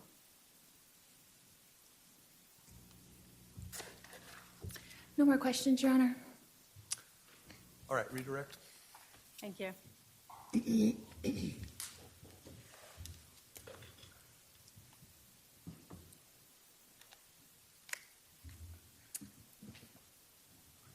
You, did you reach out to the police, or did the police reach out to you after you learned Charles was dead? I reached out to the police. I was surprised given that if they'd seen his phone, they would see the text communication that we had had and that we had been at dinner that night before he died. In terms of speaking with Charles's family, Kay Woodcock, did you know her before this? No. Had you heard her name through speaking with Charles? Yes, from Charles. I knew that he had changed his life insurance to his sister Kay, and he talked quite a bit about Kay and his love for her and the relationship with JJ and how that they had adopted JJ. So you understood the closeness he had with his sister. Absolutely. And you said you reached out to pay your condolences. I did. When you learned that Charles was dead, were you shocked? I was watching the TV and it was talking about a case, and his picture came on the screen, and shocked is an understatement. Yes. In terms of talking with Kay, have you ever tried to talk to other people to learn about or verify if the stuff that Charles told you was accurate? No. Is what you are telling us just what he told you? What I'm telling you is part of what he told me. There's a lot more. And did you tell the police all of what he told you? That you could remember at that time, I should say. I believe, no, I thought I would probably be interviewed again, and it was more an ask-answer format. I remember being surprised that I wasn't interviewed again. Okay. Because Charles had shared so much with you. Correct. In terms of the defendant's brother, Adam, did you ever talk with him about the case? No. Through media, did you recognize him? I recognized him because I'd seen him on reports. And I knew that he was going to be testifying in this hearing. When did you see him? When was this interaction like at this pickleball? a week and a half ago. So a week and a half ago, when you see him at a pickleball tournament with your grandkid, you say hi to him? Basically. You don't talk at all about the case? We might have talked about that we were testifying. I don't know. No details for sure. Okay. Just a general, and then he saw who my grandson was, and the end. So nothing about, hey, I'm going to say this, or Charles absolute- told me this. Absolutely not. When you and I met, did we go through your testimony? Or let me get this right. Did we go through what you told the police? Yeah. Did I indicate to you to just tell the truth? You told me to tell the truth, Whatever that was. whatever that was. You were asked about the fact that you knew Charles for basically a week, right? Correct. Did he make an impression on you? Charles was a large personality. It would be hard not to be impressed by his wit and just gregarious, big personality with his southern accent. You were asked a lot on cross about you dating a married man. Correct.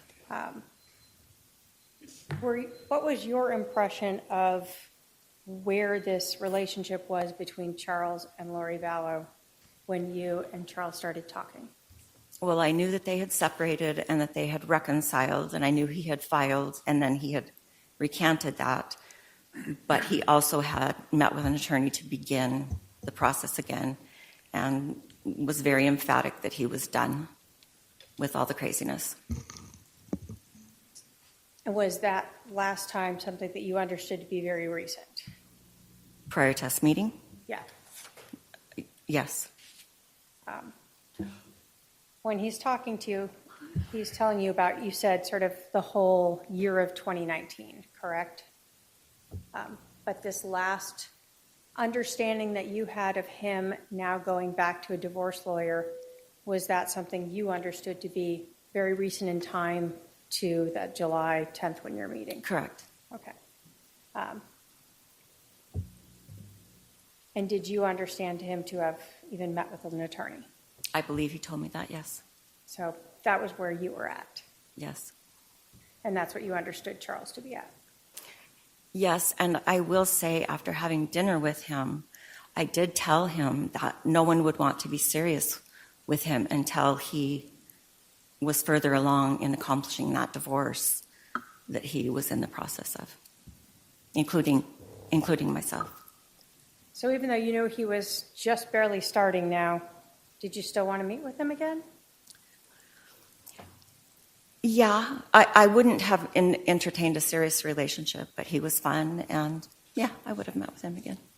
All right. I have no other questions, Your Honor. Are there any questions for this witness from the jury? I see at least one question coming down. I think we have our white noise. Our Jury asked questions? Yep.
defense ever expressed to you verbally any indications of stress? Definitely, he was very worried that That, I think we'll just keep it with a yes/no answer for this question. Does the defense have follow-up based on that juror question?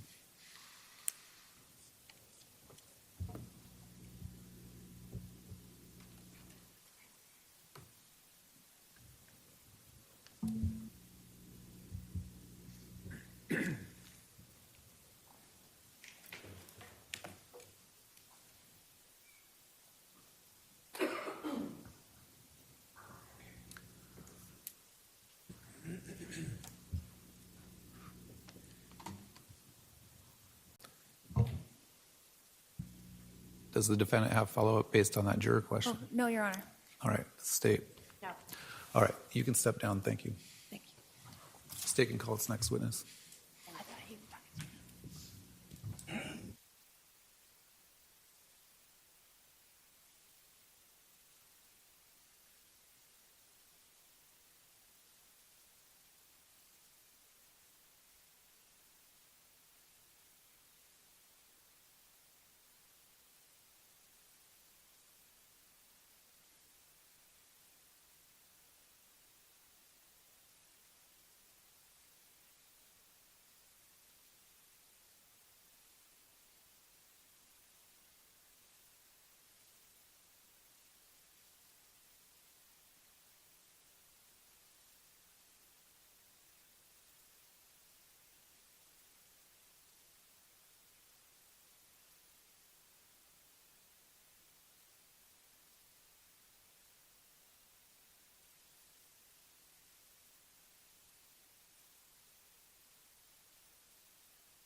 All right, members of the jury, we're going to take a little bit of an earlier recess than our normal afternoon recess at this time. Please remember your admonition. All right, to the jury.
All right, please be seated. We're back on the record. The jury is present. The state can call its next witness. Thank you. I'm going to go get her.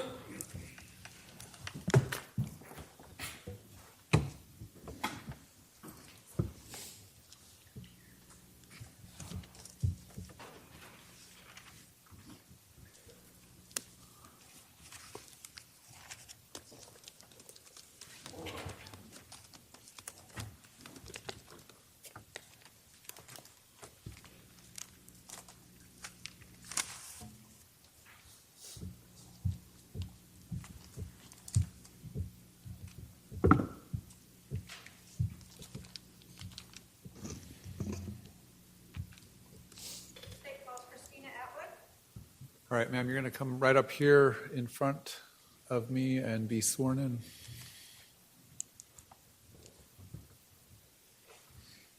Please spell your name for the record. Thank you. Please raise your right hand. You do solemnly swear the testimony you're about to give will be the truth, the whole truth, and nothing but the truth, so help you God. All right, you're going to have a seat just over here to my left.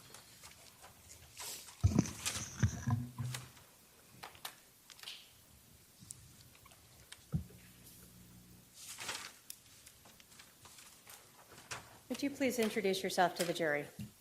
Christina Atwood. How old are you, Christina? I'm 52.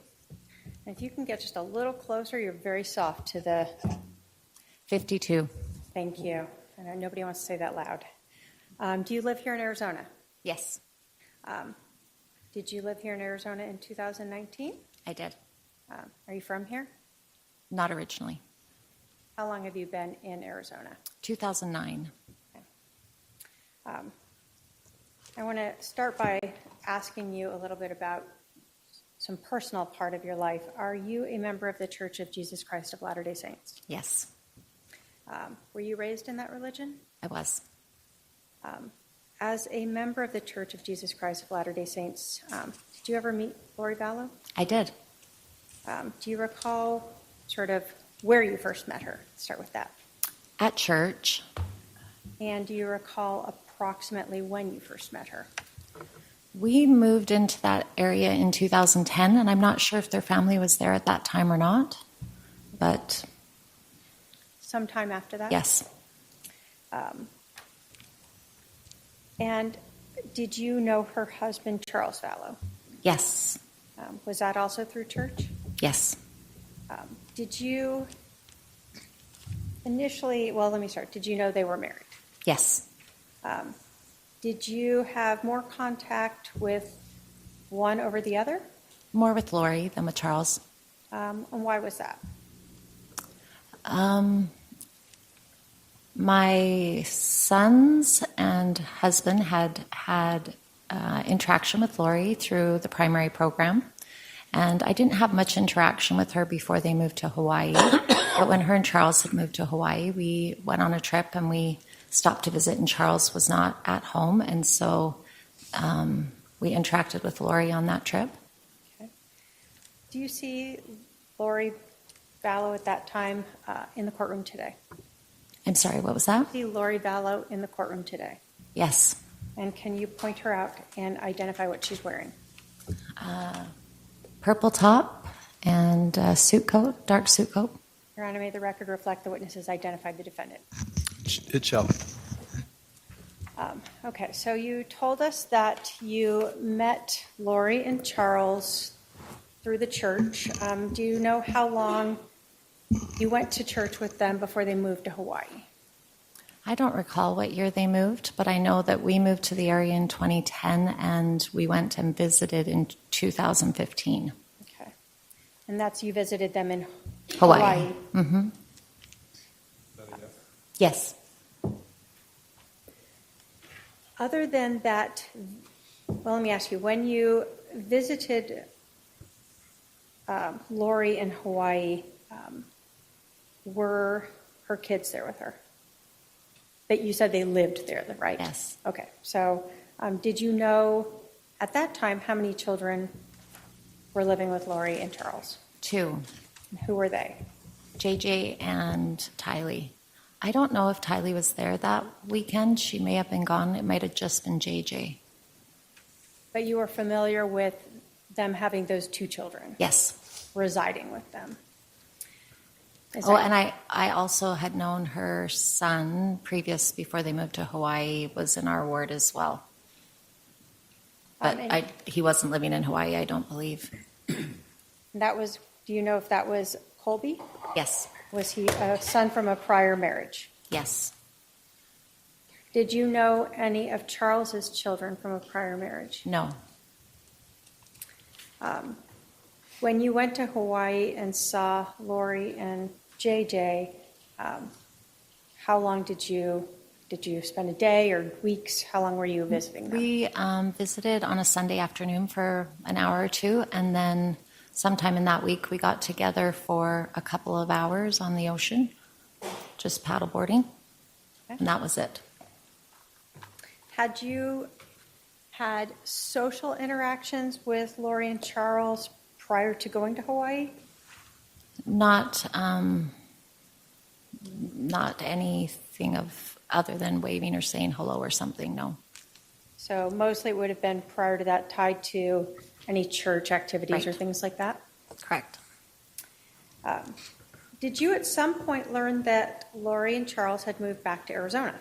Yes. How did you learn that? I'm not positive if it was that I ran into them in the temple, because I recall one time seeing them both at the temple. Okay. And do you recall if that was around 2018?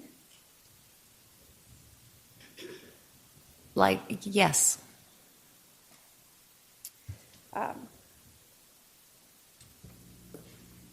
When you said you ran into them, you're saying both Charles and Lori you saw at the temple. Yes. And so you learned they're back in Arizona at this point. Is that correct? Yes. Did you ever have Lori ask you to go with her to Hawaii? Yes, she did invite me. Do you recall when that was? I believe it was the fall or late summer of 2018, but I'm not positive.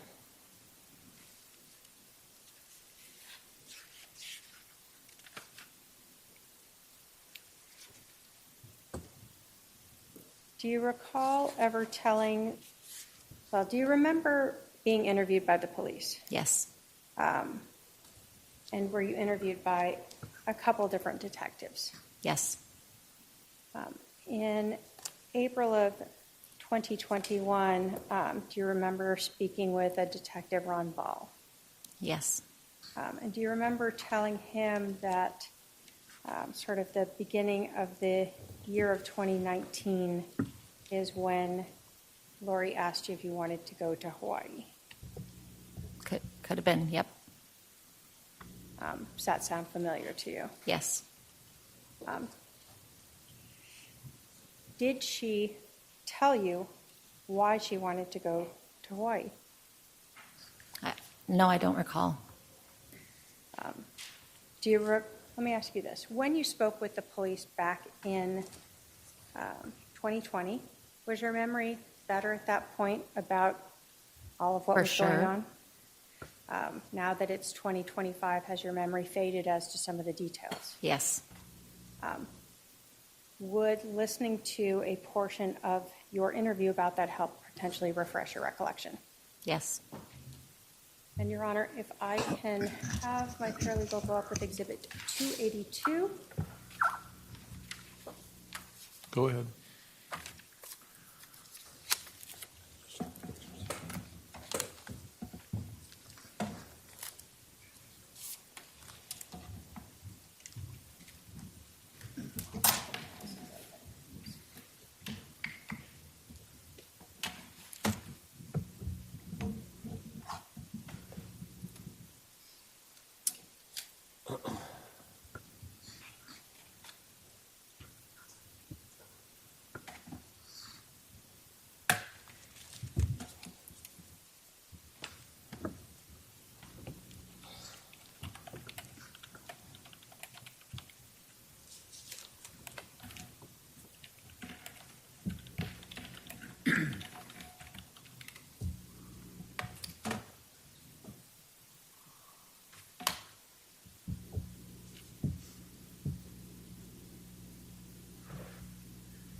If you can just listen to this portion and see if that refreshes your recollection as to why Laurie was asking you to go to Hawaii and when.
Was that you talking to the detective about this sort of time period in January where Lori's asking you to go to Hawaii and there's a lot of things going on there?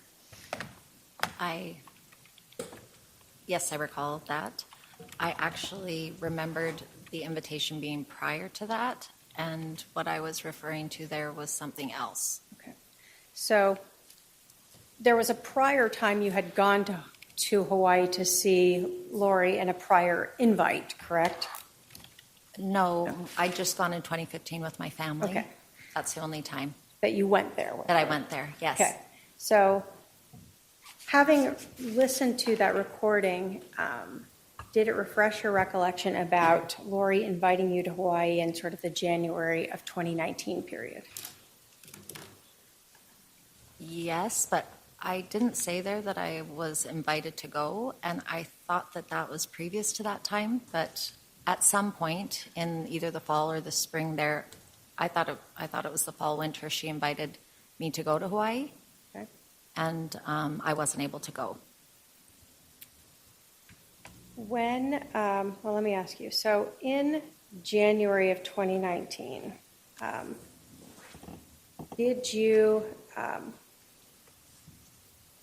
did Lori reach out to you about some things that were going on in her life? Yes. Did she talk to you about her marriage? She shared that she was upset with Charles. And did she indicate whether or not she was still living with him? She had indicated that she was not with him at the time. Did she indicate that she had gone to Hawaii? Yes. And did she indicate that she was not telling anyone that she was there? She indicated that she was keeping it, that there wasn't very many people she was sharing it with, yes. Okay.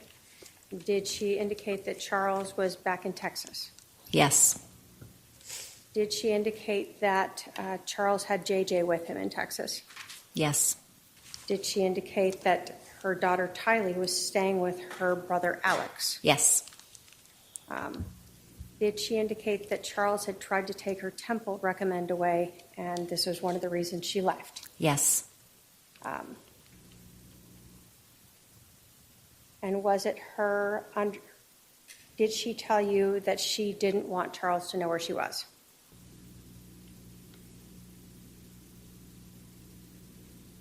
I don't recall. So if you had said that to the police back in April of 2021, would your memory have been better back For then? sure. Do you contest that you told the police back then that she was trying to make sure that Charles didn't know where she was? I'm sorry, could you say that again?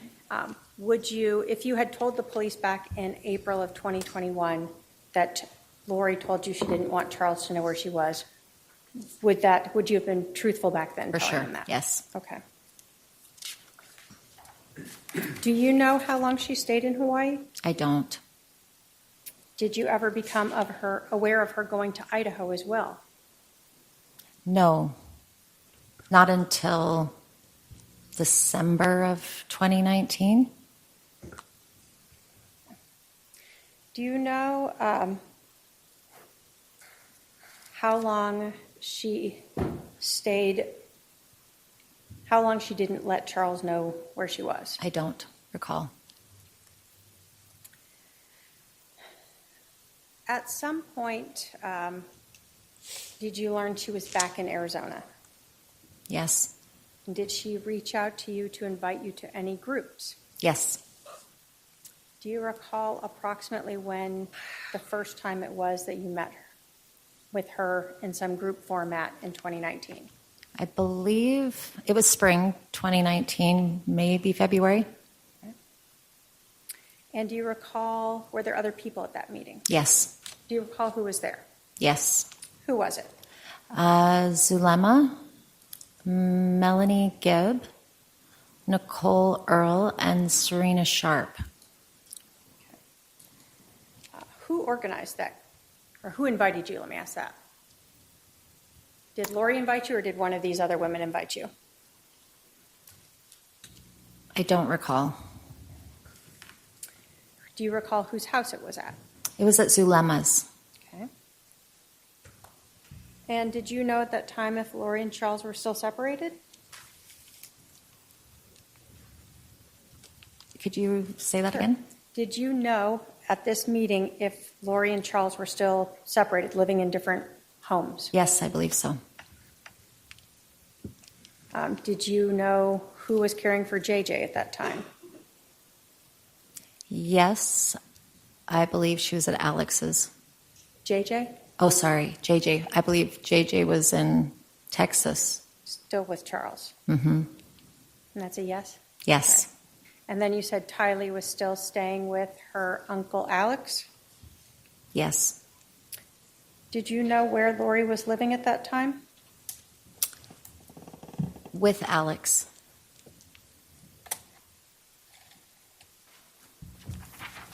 Had you met these other women prior to this meeting in February-ish of 2019? The only other person that I knew was Nicole Earle.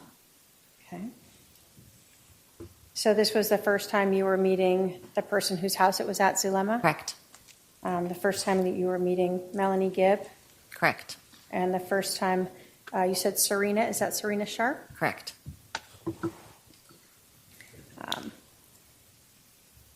Was there anything that Lori said at this meeting in February-ish of 2019 that she said about Charles that stood out to you?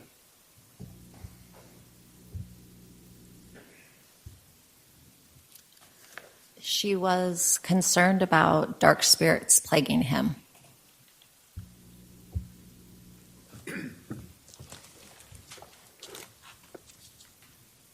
Did she in fact tell you that he was possessed by dark spirits?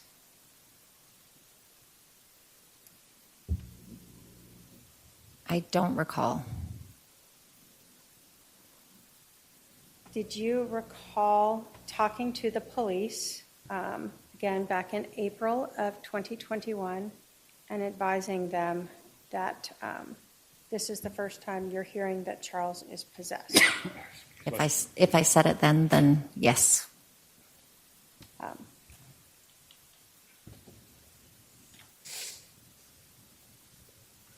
When you were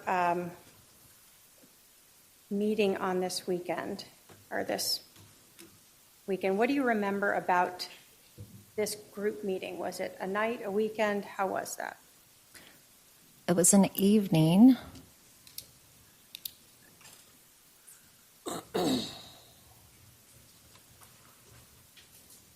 We may have met twice in the evening that weekend. Did you know where Serena was from? Like, did she live locally? She did not. She was visiting from out of state.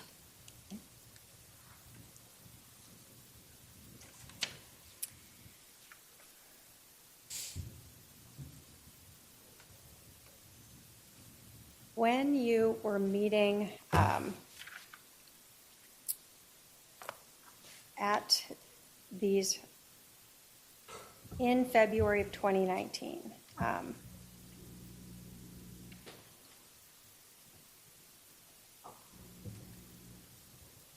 do you recall telling police that Lori was talking about Charles being dark or having a dark spirit? Yes. And do you recall saying that he was possessed and she had a name for who he was possessed by?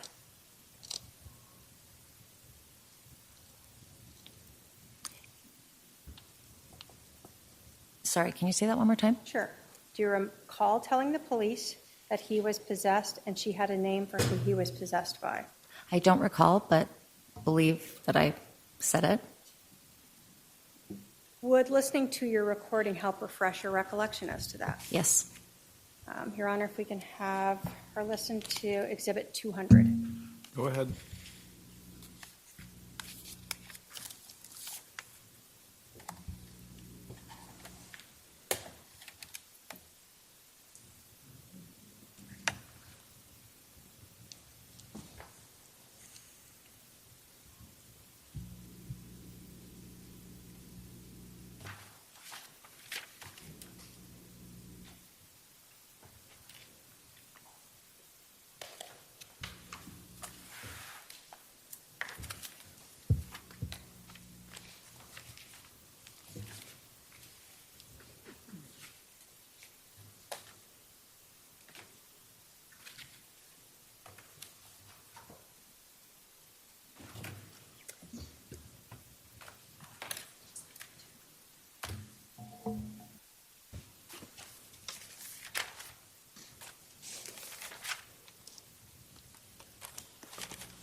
During that meeting, did you overhear Lori talking about Serena in a way that also disturbed you? Yes. What do you recall of that? It was just very negative, and that she didn't believe that Serena was going to be good after all, something to that effect. Okay. So prior to that meeting, Serena had been at the meeting at Zulema's house, Yes, just the one. and she had been on a Zoom meeting, maybe? Yes. And then this meeting in June, she was not. She was not. And at that point, Lori seemed to be talking negative of her. Correct.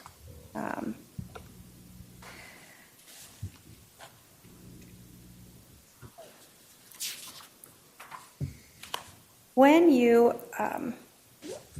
talked to Lori about these statements that you had heard Alex say and her say on the 9th, did you continue to meet up with Lori after that? No. Did Lori ever invite you to any more of these gatherings or prayers? I was invited one time to go for lunch. When was that? I believe August. So between June and August, you did not receive any other invitations? No.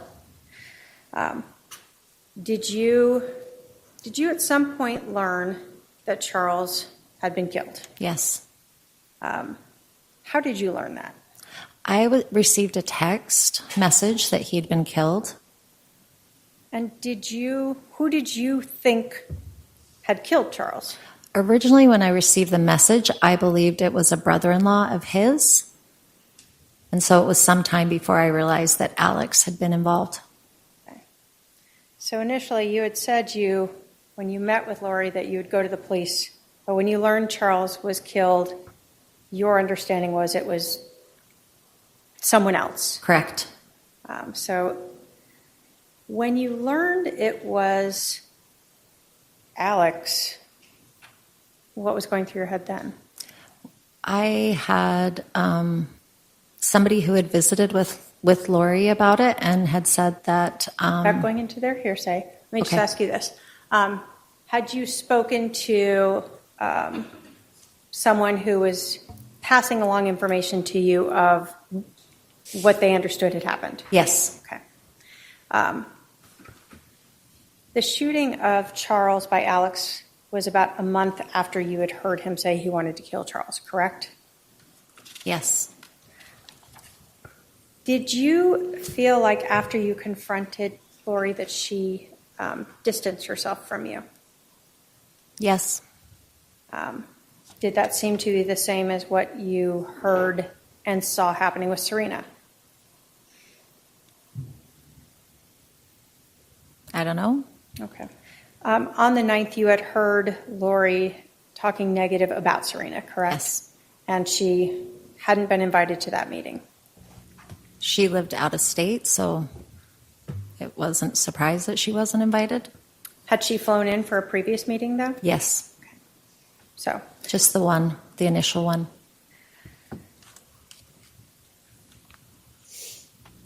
in terms of your interactions with Lori, did she ever tell you that she was joking about her husband being possessed? No. Did she ever tell you she was joking about him having this dark spirit inhabiting him? No.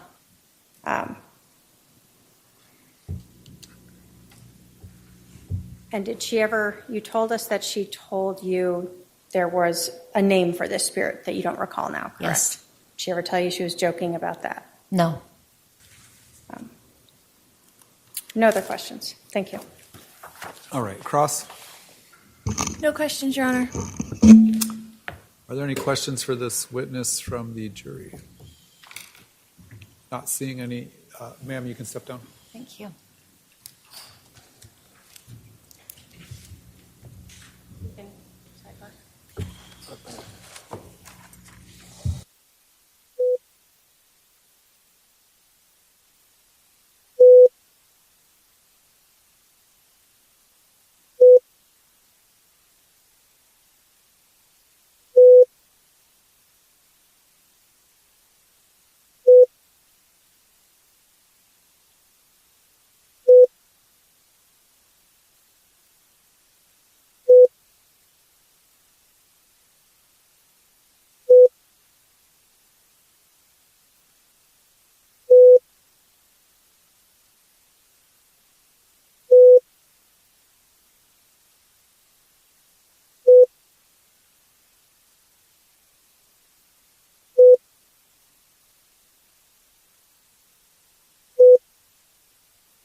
Melanie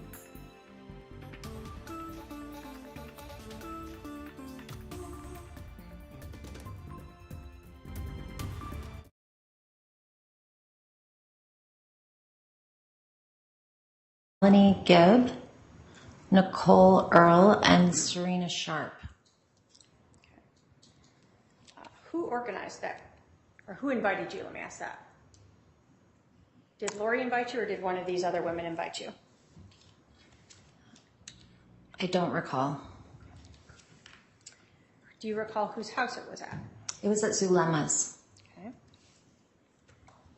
And did you know at that time if Lori and Charles were still separated? Could you say that Sure. again? Did you know at this meeting if Lori and Charles were still separated, living in different homes? Yes, I believe so. Did you know who was caring for JJ at that time? Yes, I believe she was at Alex's. JJ? Oh, sorry, JJ. I believe JJ was in Texas. Still with Charles? Mm-hmm. And that's a yes? Yes. And then you said Tylee was still staying with her uncle Alex? Yes. Did you know where Lori was living at that time? With Alex.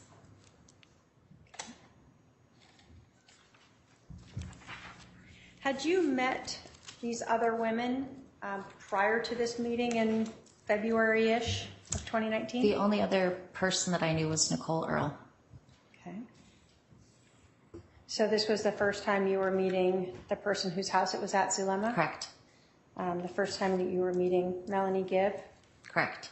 And the first time you said Serena, is that Serena Sharp? Correct.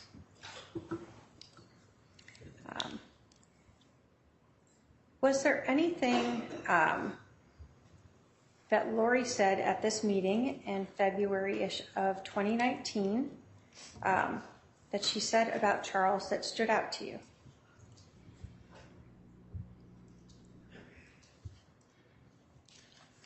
She was concerned about dark spirits plaguing him.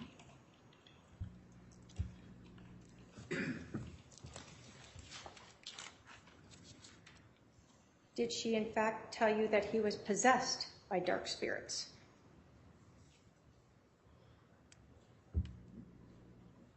I don't recall. Did you recall talking to the police, again back in April of 2021, and advising them that this is the first time you're hearing that Charles is possessed? If I said it then yes.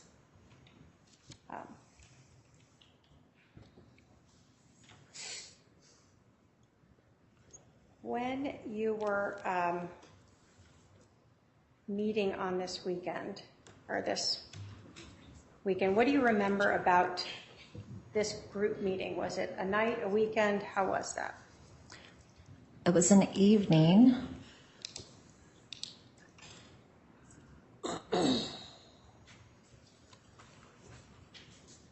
We may have met twice in the evening that weekend. Did you know where Serena was from? Like, did she live locally? She did not. She was visiting from out of state. Okay.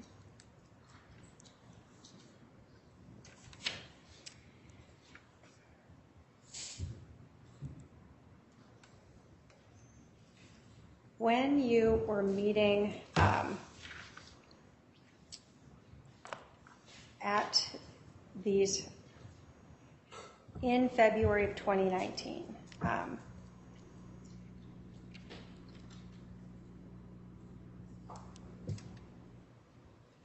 do you recall telling police that Lori was talking about Charles being dark or having a dark spirit? Yes. And do you recall saying that he was possessed and she had a name for who he was possessed by?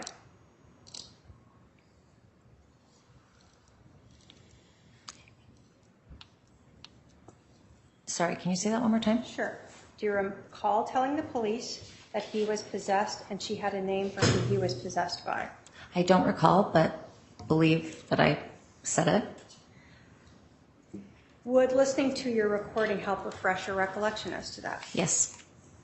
Your Honor, if we can have her listen to Exhibit 200. Go ahead.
All right.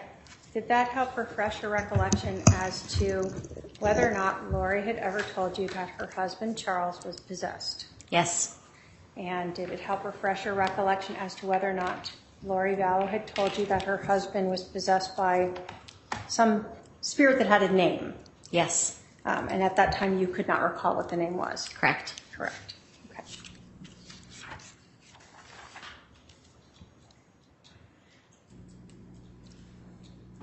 Did you hear Lori speak about Charles being possessed more than once? Yes. On more than one occasion? Yes. Did she tell you, as well as the other women who were at this meeting in February, that her husband was possessed? Yes. Okay. So it wasn't just you in a private conversation? Correct. She was open about it? Yes.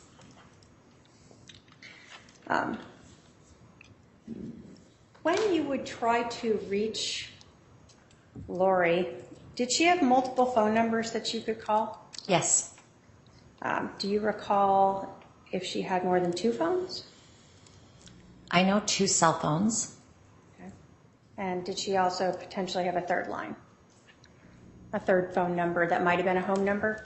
Yes. Okay. So at least 2 different cell phones that you could call her? Yes. Was she working at the time?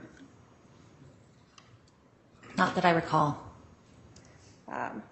Did you know her to work? No. So to your understanding, they were both personal cell phones? Correct. Like a work phone that was given to her? Yes. Did you have another meeting that you recalled where it was like a Zoom type meeting where maybe Serena had called in or done a team Zoom meeting during the pandemic? Yes. Do you recall where that meeting happened?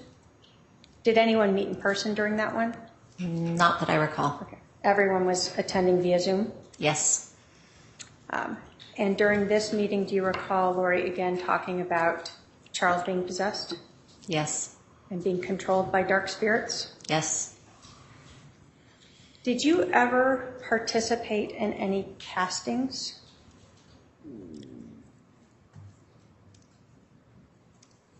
Oh.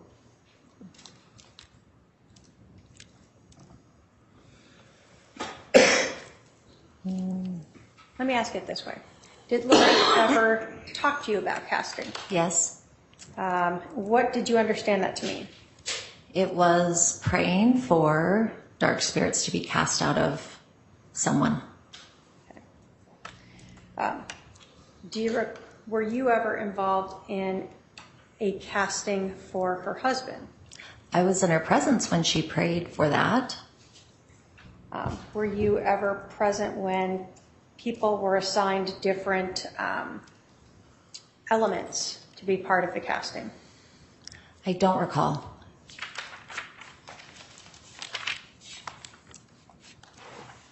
Do you recall when you were present for that casting?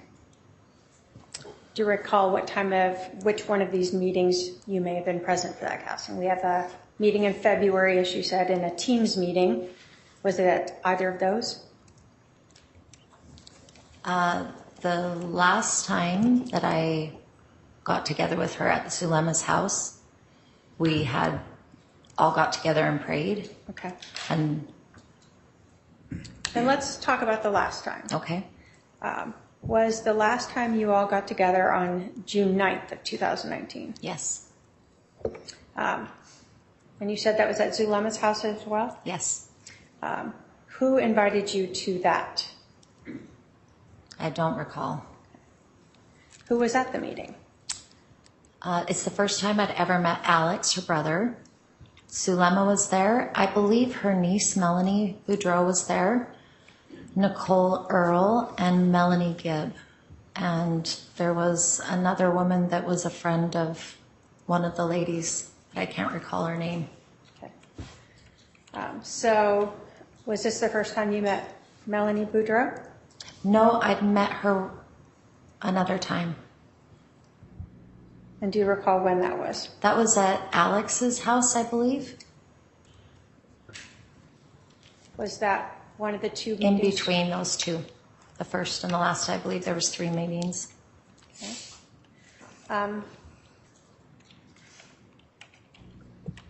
And you said it was the first time you met Alex Cox. Correct. How did you learn he was related to Lori? He was introduced to me. Okay. As her brother? Yes. Can you tell us your impression of Alex Cox? What was the impression you got from meeting him and being with him for a night? I was put off by it. Why? He was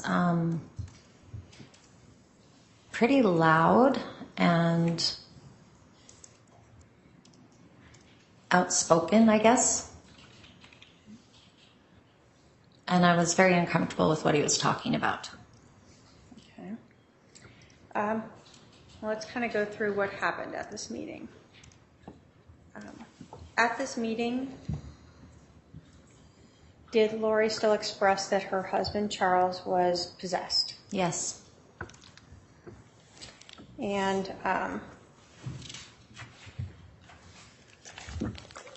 what were you guys, what was happening at this meeting? I know you said there was a prayer. What was happening? We were asked to fast and pray for her family, and so we'd come together fasting, and we, as I recall, gathered outside and had a prayer together. And I believe Lori was the one that said the prayer. And then we went in and broke our fasts and ate and then visited. Okay. Was Alex part of that prayer outside? Yes. Okay. During this, when you broke your fast and you guys were eating Did you hear Alex making some comments? Yes. And you told us that they made you uncomfortable. What were these comments? He stated he wished that he could just kill Charles. Okay. Was Lori around when he was saying this? Yes, one of the times. Okay. So he said it more than once. Yes. Can you describe for us sort of his demeanor when he's saying this about wanting to just kill Charles? It was jocular, just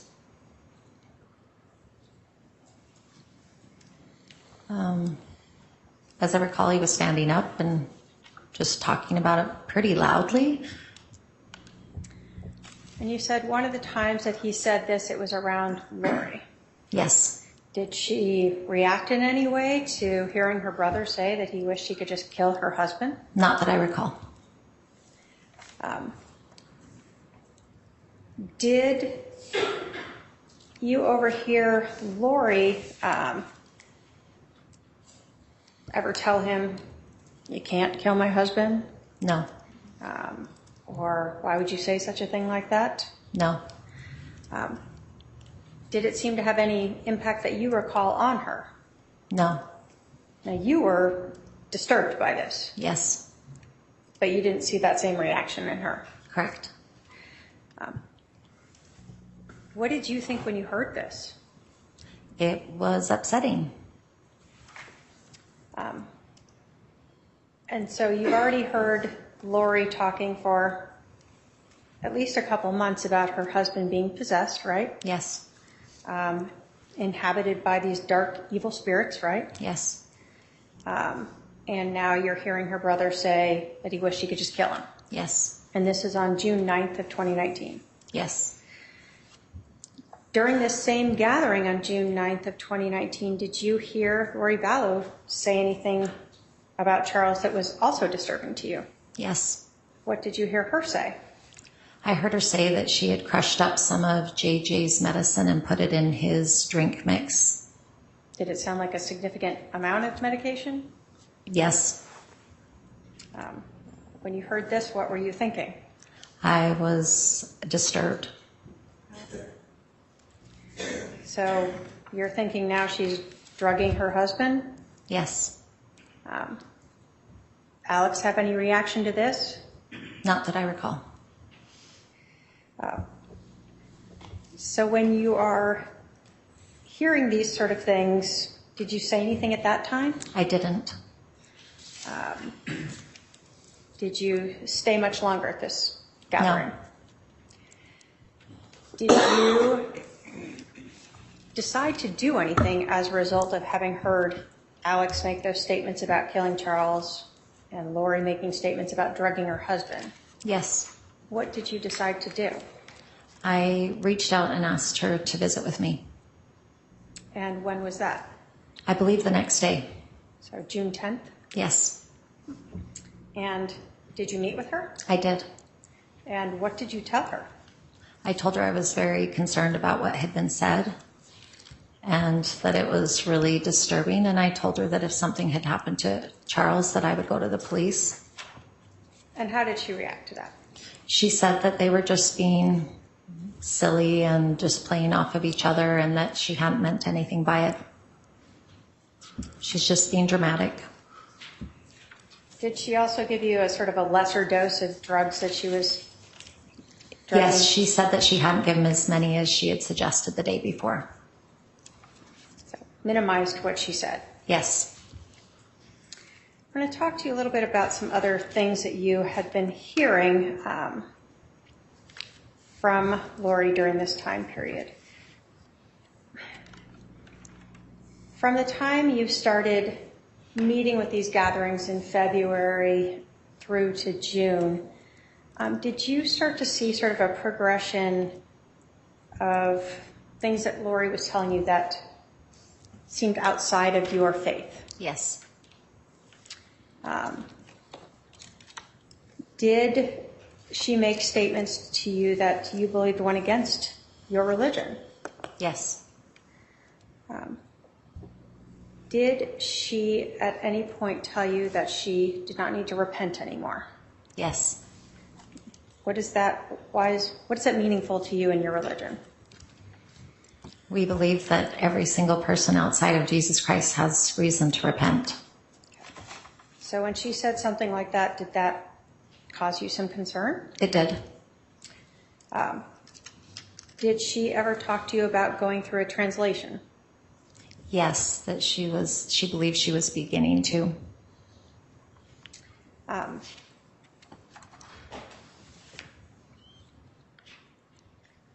Did she ever talk to you and the others in your groups about knowing you in prior lives? Yes. And was everyone in the group sort of someone she indicated she knew from prior lives? Yes.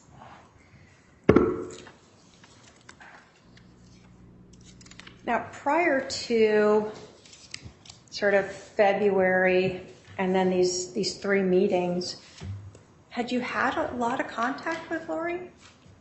No. Like you hadn't dined with her or, gone shopping with her or anything like that before? No, not between those 3.